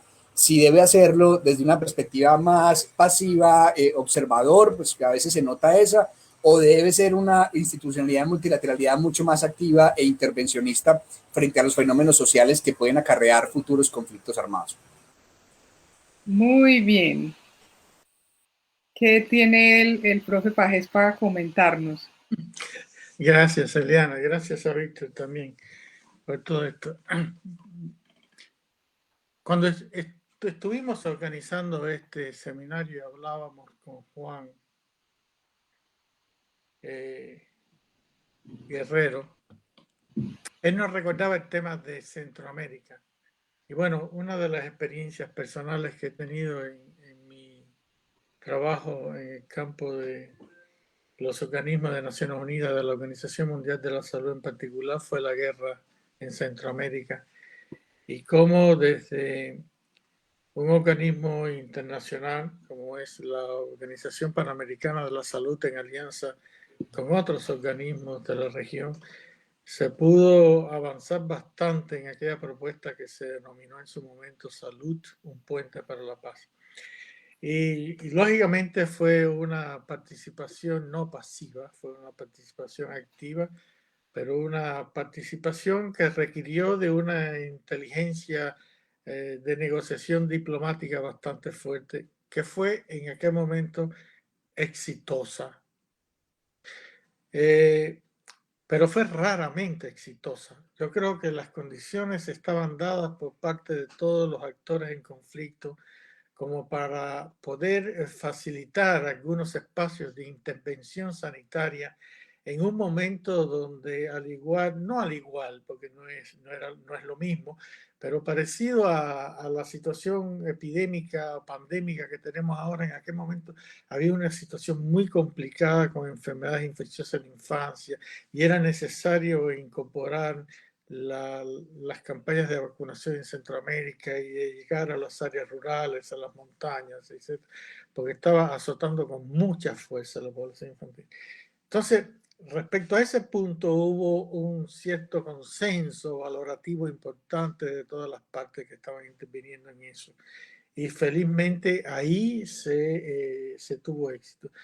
Yo estoy viendo, y esto lo digo basado en algunas otras experiencias que he tenido, cuando fui representante en Bolivia en aquella guerra civil de 2003, que dio el traste con el gobierno de Sánchez de Lozada, o en las experiencias de algunos trabajos académicos de los últimos tiempos, estudiando la crisis económica financiera 2001-2002 en Argentina, que fue una cosa muy complicada. En Chile también, con las crisis de las poblaciones indígenas de los años 2012, y los disturbios en las calles, ya ustedes conocen eso mejor que yo. Yo creo que la situación se ha ido complicando un poco más. Hay menos voluntad por parte de los actores que están en conflicto como para ceder a algún espacio de negociación que permita incursionar por parte de las organizaciones de socorro internacional, que no son solamente los organismos internacionales. Hay una cantidad tan grande de organizaciones en el mundo que trabajan desde la perspectiva de la medicina humanitaria, desde la atención, el socorro sanitario, etcétera, que es tremenda, y esto se va cada vez complicando más. Yo pienso, y respondiendo de una manera un poco más concreta a lo que dice Víctor, que realmente debiese tenerse una participación mucho más activa y directa. Pero lo que pasa es que en última instancia las decisiones para la intervención de estos organismos en estos espacios la toman los gobiernos, y todos somos conocedores de cómo participan los gobiernos más poderosos en las discusiones de estas cosas, fundamentalmente en el ámbito, por ejemplo, del Consejo de Seguridad de Naciones Unidas, y los intereses que representan cada una de estas potencias que tienen la posibilidad de vetar decisiones que podrían ser muy importantes, muy impactantes para la negociación y la solución de algunos conflictos que se van desarrollando y que conocemos muy bien. Entonces, eso es lo que yo le respondería. Creo que es muy importante trabajar de una manera mucho más no intervencionista, entre comillas, en el concepto ese clásico de injerencia, sino ser mucho más activo en las intervenciones, pero al mismo tiempo mucho más promotor de las posibilidades y de la clarificación que los gobiernos deben de tener para solucionar anticipadamente las causas principales de estas cosas. Eso es lo que puedo Muy bien, muchísimas gracias. Federico, la experiencia que has tenido en terreno, lo que tú has vivido, las posibilidades de entender esta geopolítica con un caso que nos toca puntual, que no hay necesidad de ejemplificar, aunque me imagino que ese bagaje también te ha dado la oportunidad de leer otros escenarios, sabiendo que también estás mirando el país. ¿Qué le recomendaríamos a esta presentación que, por ejemplo, nos hace Víctor con esa mirada multiactoral de lo que implica el seguir trasegando y entendiendo la dinámica de la migración, del refugio, del refugiado, la búsqueda del refugio, de la nueva vida y las oportunidades en el marco de la coyuntura de lo que tenemos hoy en Colombia? ¿Qué habría a recomendar? ¿Qué sensaciones te deja como todo esto y en esa expectativa que habría que precisar, Federico? Gracias, Eliana, por esa desafiante pregunta. Yo tengo la percepción que Colombia ha sido un país muy cerrado durante muchos años. Que Colombia saque el pecho diciendo que tiene cifras altas de turismo de extranjeros no significa que Colombia haya adoptado una mirada multicultural, un respeto a la diferencia, una posición de aprender de las diferencias o aprender de los desafíos de otros países. Colombia, en mi parecer, ha estado muy enfrascada y muy, por decirlo así, muy conservadora en su desarrollo. El desafío que se le ha planteado al país en estos últimos 4 años con esta migración, y no solo hablando de migración venezolana, si nosotros fuéramos a ver un poquito más allá en el Golfo de Urabá, frontera con Panamá, estas rutas que vienen de personas de tráfico de migrantes extracontinentales, y cuando digo extracontinentales son personas de nacionalidad diferente al continente. La gran cantidad de personas de África, de Haití, que vienen del sur del país a la frontera. Ese es otro movimiento de personas que o las personas o nosotros en el país ya estamos acostumbrados a escucharlo o realmente no hemos voltado la mirada a, bueno, ¿qué es lo que está pasando? Pero volviendo al punto que inicié, en el cual siento que el país se está empezando a abrir a este contexto de que personas de otros países lleguen a su país y traten de integrarse. Es un desafío para la cultura colombiana y por supuesto en términos de salud pública. Pasamos de estar encismados o conservadores, un poquito encerrados en nuestra automirada, mirando siempre adentro de Colombia, mirando nosotros mismos, pero ahora estamos en un nuevo desafío de, es posible que lleguen personas de otros países, lo estamos viendo, no llegan en las mejores condiciones y eso es un desafío a la cultura colombiana de generosidad, de humanidad, de trabajar con otros que no consideramos a veces como los propios nuestros. Si bien el país tiene 34, 32 departamentos, y ya no me falla la memoria, y hemos buscado siempre esa como independencia o regionalismo, esta migración de diferentes nacionalidades es un desafío mucho más a eso. Y es aún replantearnos como país cómo miramos al vecino, cómo miramos al otro que tenga un acento diferente, cómo miramos al que tenga una cultura diferente. Y estos procesos migratorios creo que no es el primero, pero no va a ser el último.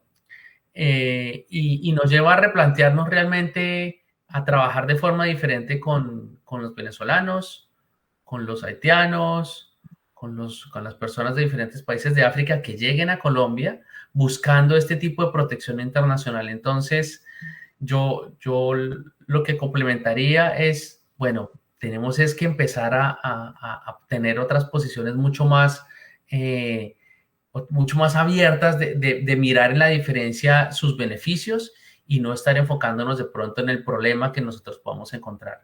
Sé y estoy seguro de los beneficios que nos puede traer este nuevo planteamiento para esta nueva interrelación con otras personas de diferente nacionalidad o diferentes culturas. Y con seguridad, el solo tratar de entender, el solo tratar de tener una postura de qué nos pueden apoyar o en qué pueden construir como sociedad con nosotros, el solo intentar ese camino ya lleva un beneficio a la persona que decida tomarlo. Entonces, esa es una invitación a que como país avancemos un poquito en este desarrollo de interrelación con los otros, que tendrá beneficios no solo en términos de salud pública, sino en el término de cómo interrelacionamos con los demás.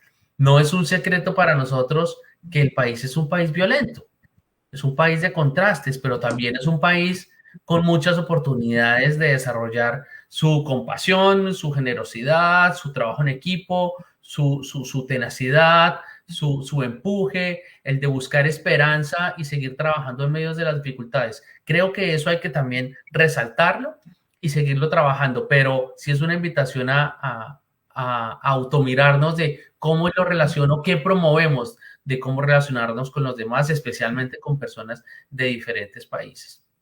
Gracias. Muy bien, súper, gracias. Profe José Antonio, a mí me gustaría, y creo que vuelvo a insistir agradeciendo estos años de su experiencia en este recorrido y sabiendo también el camino que ha trasegado Federico por estos desafíos, intentando pues darle sentido a la vida y el bienestar de las poblaciones a las que él hoy tiene especial interés y en las que seguramente habrán otras experiencias que tendríamos mucho tiempo para comentar. ¿Qué concepto de solidaridad global habría que reclamarle al ejercicio de las instituciones? Muy difícil esa pregunta. Porque es que todos hablamos de solidaridad, escuchamos los actores en reuniones globales planteando la necesidad de la solidaridad. ¿Uno qué le diría con ese sombrero que Federico tiene desde esas institucionales?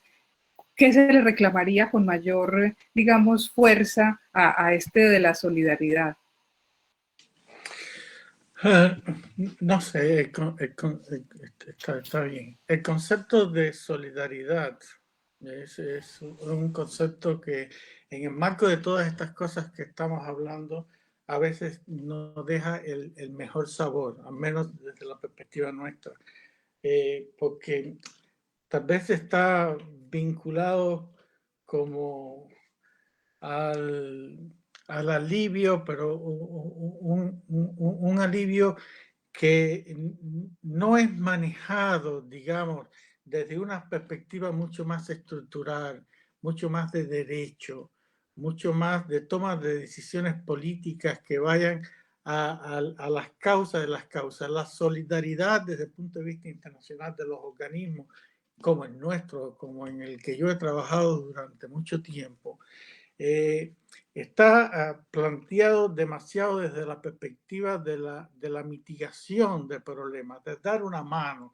dar una ayuda de socorro. Y después, pues ahí un poco que se aleja, un poco llega en momentos de conflicto, en momentos de la crisis, aporta alimentos, aporta medicamentos, aporta personal, se solidariza desde el punto de vista digamos, de la operacionalización de acciones solidarias desde una perspectiva de ayuda humanitaria, pero después queda poco sabor en lo que desde una perspectiva mucho más, digamos, más profunda se podría hacer. Eso es lo que yo creo. Ahora, te referías a Federico. Yo pienso que ese es el rol de ACNUR y que lo hace muy bien. Es eso. Y no creo que sea solo dentro de este esquema o de esta simbología de la solidaridad. Yo pienso que es eso, pero es mucho, mucho más allá. Yo tengo un respeto muy profundo por el trabajo que hacen los colegas de ACNUR en las fronteras, los desplazados de diferente naturaleza. Era hecho un énfasis muy importante en el tema de los venezolanos, la situación en Colombia. Lógicamente ese es su tema, ese es el planteo, pero uno ve una diversidad de intervenciones y de participaciones en el campo de los refugiados en el mundo, que realmente es como para quitarse el sombrero. Ahora, no sé qué pedirle a ellos más, que hagan diferente a lo que están haciendo y cómo lo están haciendo, porque creo que cada vez pues van definiendo de una mejor forma la capacidad y la calidad de las intervenciones que hacen. No tengo mucha capacidad para exigir una revisión de las políticas, de las estrategias, las acciones que en estos momentos están llevando a cabo a nivel global. Gracias. Víctor, ¿qué le dirías a una organización como ACNUR o similares? Mira, Eliana, me recuerdas hace algún tiempo que estaba en mi labor en el Congreso con una agencia de cooperación de un país con el que Colombia tiene muchas relaciones y hablábamos de los flujos de recursos para la implementación de los acuerdos de paz como un componente de solidaridad. No diría que es el único, por supuesto que no, pero es uno de los que estaba jugando ahí sobre la mesa. Me llamaba mucho la atención porque una multinacional de ese país en concreto estaba en ese momento involucrada en un caso de corrupción en Colombia billonario. Entonces yo decía, vea cómo son y además si a eso le sumamos extracción de rentas lícitas, es una cosa desastrosa. Entonces ingresan unos recursos para tratar de resolver un problema, pero por otro lado nos sacan el 10 o 20 veces más. Entonces uno dice, venga, no ayude tanto, no ayude tanto. O sea, una cosa importante en el ejercicio de solidaridad internacional también tiene que ver con una idea de reconocimiento del otro y hasta de bondad, diría yo. Como que las actuaciones de los estados tienen que estar coordinadas todas, incluso con sus actores privados, los que muchas veces también, a los que muchas veces impulsan a hacer algunas inversiones e intervenciones en países como el nuestro. Entonces, una muestra de solidaridad es también ejercer control sobre el papel que cumplen sus empresas o las empresas de sus nacionalidades en territorio colombiano. Pues nosotros tenemos algunos casos dramáticos sobre algunas petroleras en Casanare y en otros lugares del país muy vinculados con acciones atroces en el medio del conflicto armado colombiano, de multinacionales del agro en el Urabá antioqueño, también relacionadas con asuntos estructurales del conflicto que perpetúan de alguna manera las condiciones de desigualdad y de inequidad que afectan sensiblemente la salud. Entonces, ese sería como un llamado a otras organizaciones, es a poder también pensarse en el papel que está cumpliendo el sector privado en el mantenimiento de los conflictos o en la perpetuación de los mismos o en la generación de ellos y poder intervenir desde esa perspectiva. Y desde las organizaciones y el multilateralismo creo yo que hay un asunto que es clave, que es importantísimo incluso cuando uno lo plantea a nivel interno entre los mismos municipios y ciudades, y son las experiencias compartidas. O sea, abrir la puerta para que los ejecutadores, los diseñadores y formuladores y evaluadores de políticas públicas puedan conocer y reconocer lo que en muchos lugares del mundo se está haciendo con determinado problema público. Y eso permita fortalecer también las capacidades locales para realizar acciones de política pública mucho más efectivas. Súper. Eliana, Sí, quiero adelante. hacerle una pregunta a Víctor. Sí. Adelante. Es que yo creo que Víctor, por la forma en que lo escucho, ¿no? Y el contenido de lo que expresa, creo que es muy buen analista de la situación. Y los que estamos fuera de este contexto colombiano, estamos viendo con mucho interés lo que está sucediendo. Y siempre la pregunta es, bueno, este llamado conflicto permanente en Colombia de más de 50 años, ¿será que tiene ya algún punto de terminación o de solución?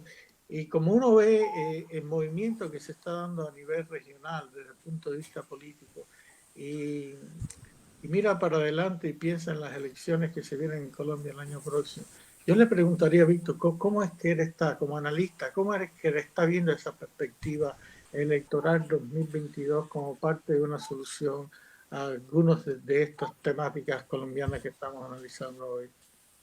Le puso usted un tema, pues, que, mejor dicho, muy concreto, profe, y muy continuamos concreto con la ronda, porque aquí nos queda en la emoción por la capacidad de análisis que usted muy bien lo ha identificado. Adelante, Víctor. No, yo voy a tratar de ser muy breve. Creo que las sociedades en su conjunto tienen que ubicar las herramientas más precisas para solucionar sus conflictos. El conflicto o para dirimirlos o para tramitarlos. El conflicto es inherente a las sociedades humanas.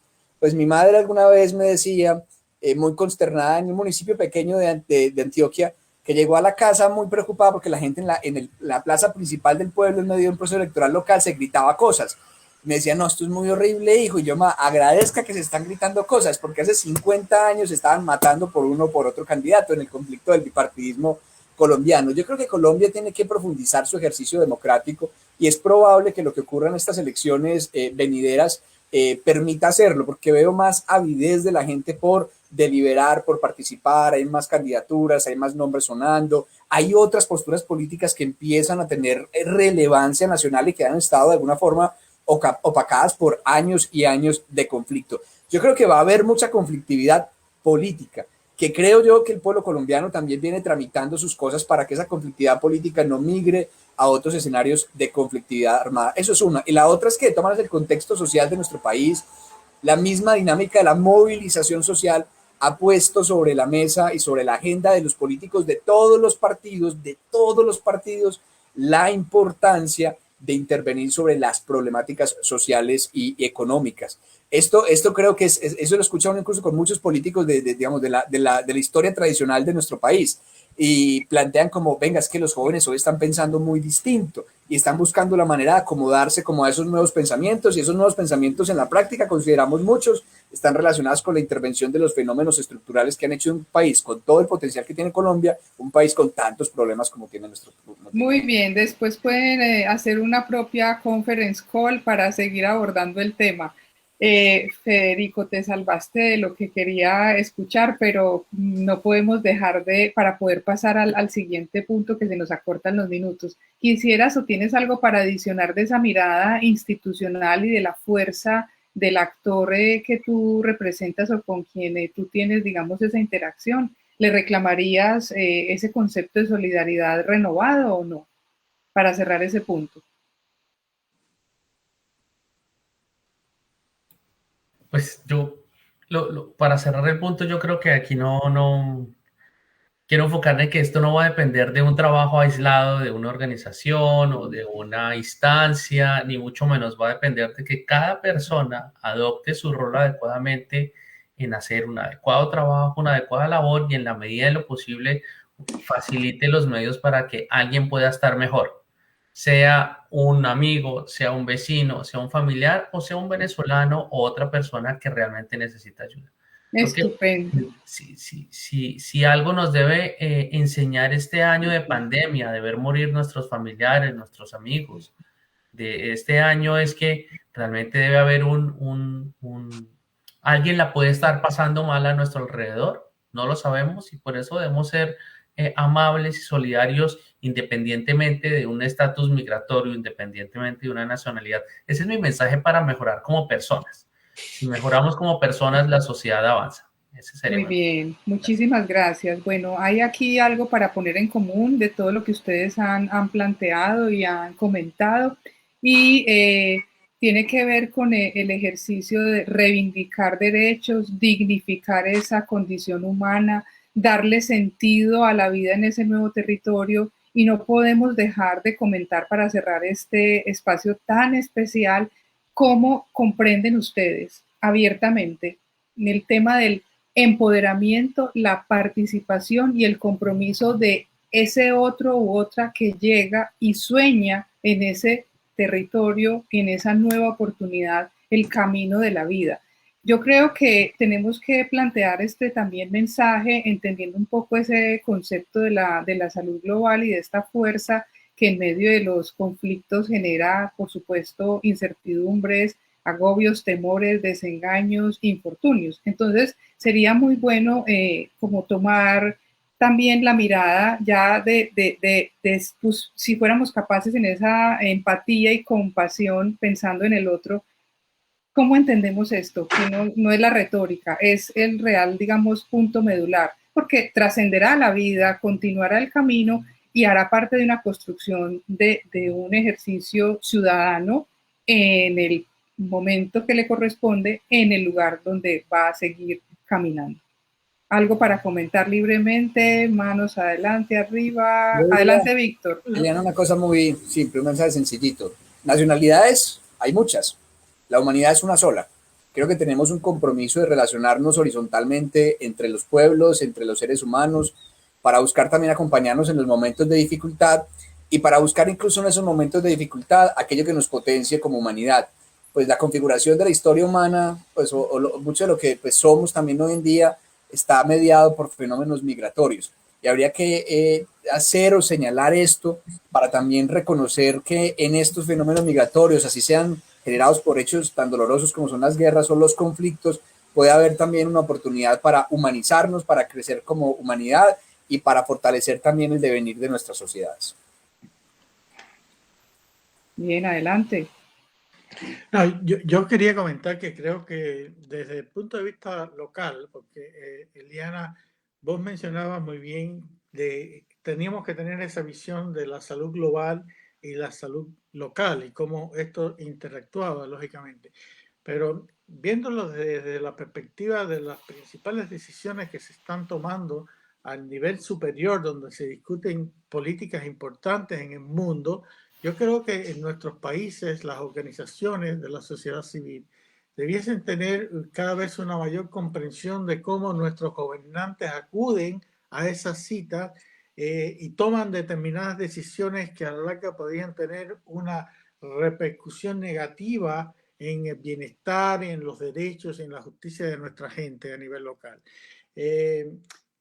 A ver, ¿qué es lo que te quiero decir? Para ponerte un ejemplo muy práctico, ahora con este tema de la COVID y la discusión que se ha dado sobre propiedad intelectual y derecho de patente, yo creo que la sociedad de nuestros países tiene que apoderarse un poco del conocimiento sobre estas cosas y tratar de ejercer a través de los mecanismos que cada uno de nuestros países disponga de un cierto mecanismo de presión y también de negociación con los políticos y los gobiernos que acuden, digamos, a la Organización Mundial de Comercio o a las cumbres de organismos multilaterales, etcétera, para que se discuta desde una perspectiva mucho más orientadora respecto a la solución de problemas locales. Yo creo que falta una dinámica de interacción importante entre nuestras organizaciones civiles en los países y los ámbitos globales donde se están diseñando y aprobando algunas decisiones que no ayudan lamentablemente a la gente. Muy bien, Federico.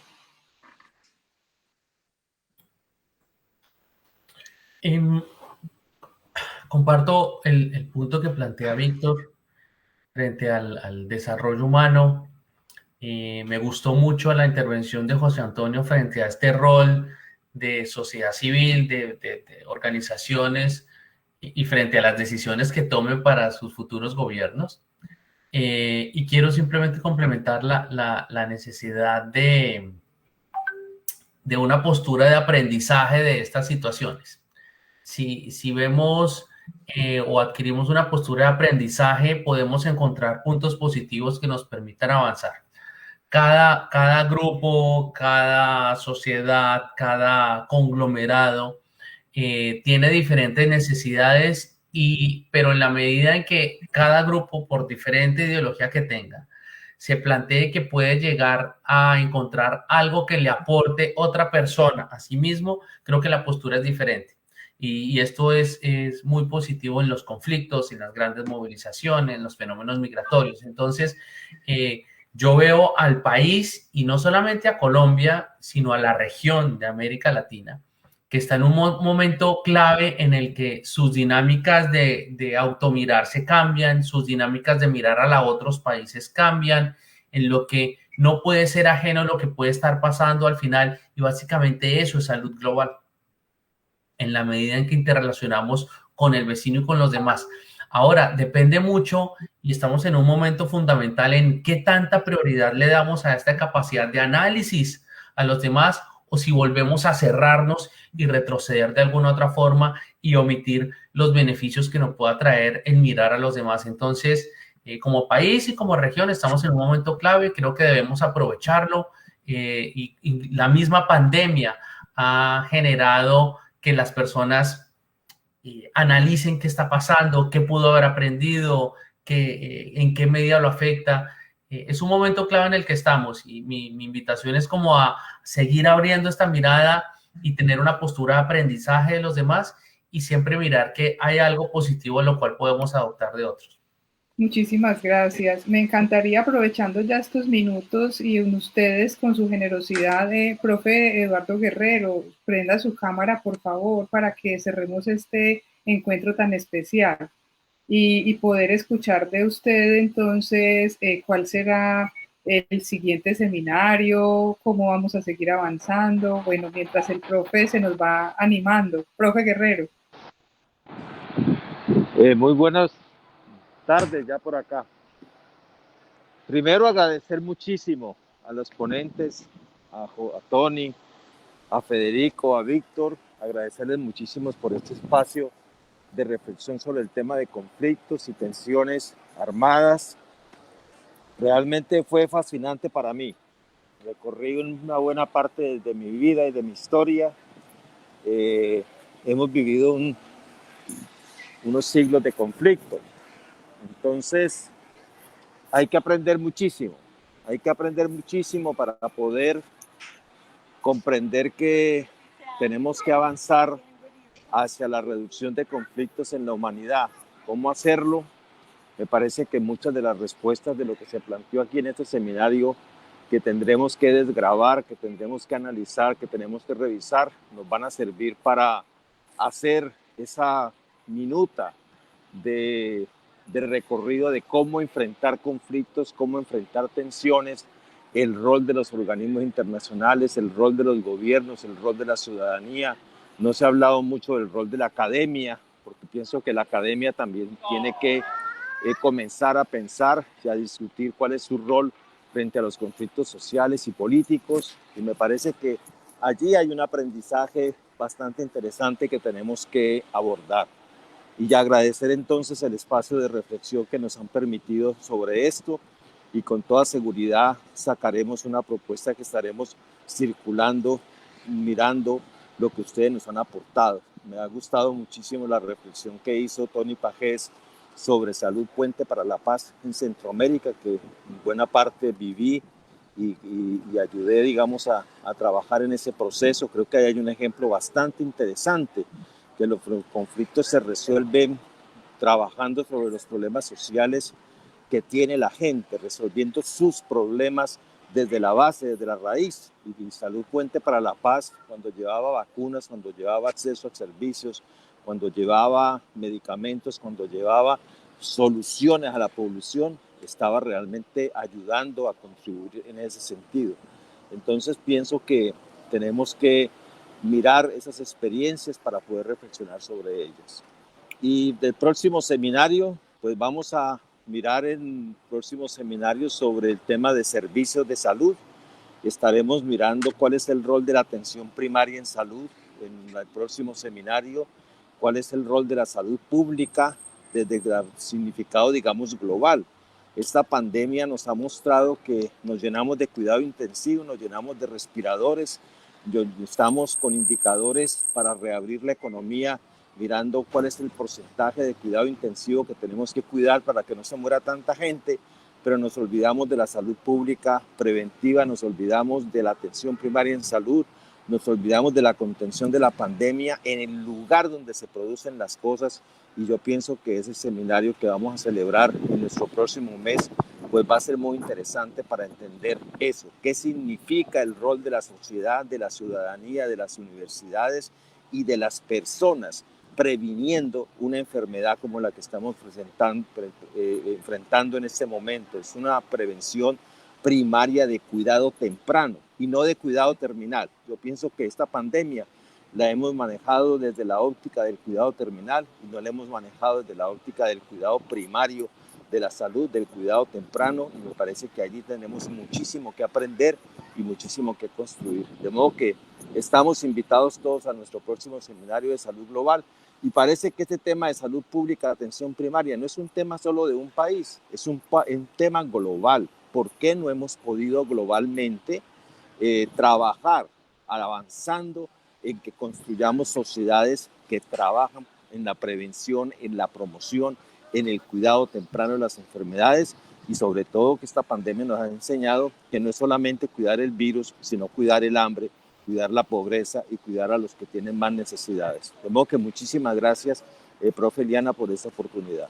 Muy bien, bueno, siendo puntuales con el tiempo, sabiendo que ya son los momentos de disfrutar de un buen almuerzo en compañía de sus familias, les agradecemos mucho este espacio. Clarita creo que se nos va a despedir, tiene en el fondo la imagen del Congreso, todo esto va a quedar colgado en la página del Congreso para que lo visiten, se motiven, y luego las memorias, y podamos entonces fortalecer nuestra capacidad crítica en temas como los que se han tocado hoy. Mil y mil gracias por su buena voluntad en este espacio. Adelante, Clara. Muchísimas gracias, profe Eliana. Muchísimas gracias a todas las personas de instituciones que nos siguieron hoy desde sus casas o espacios laborales en la transmisión.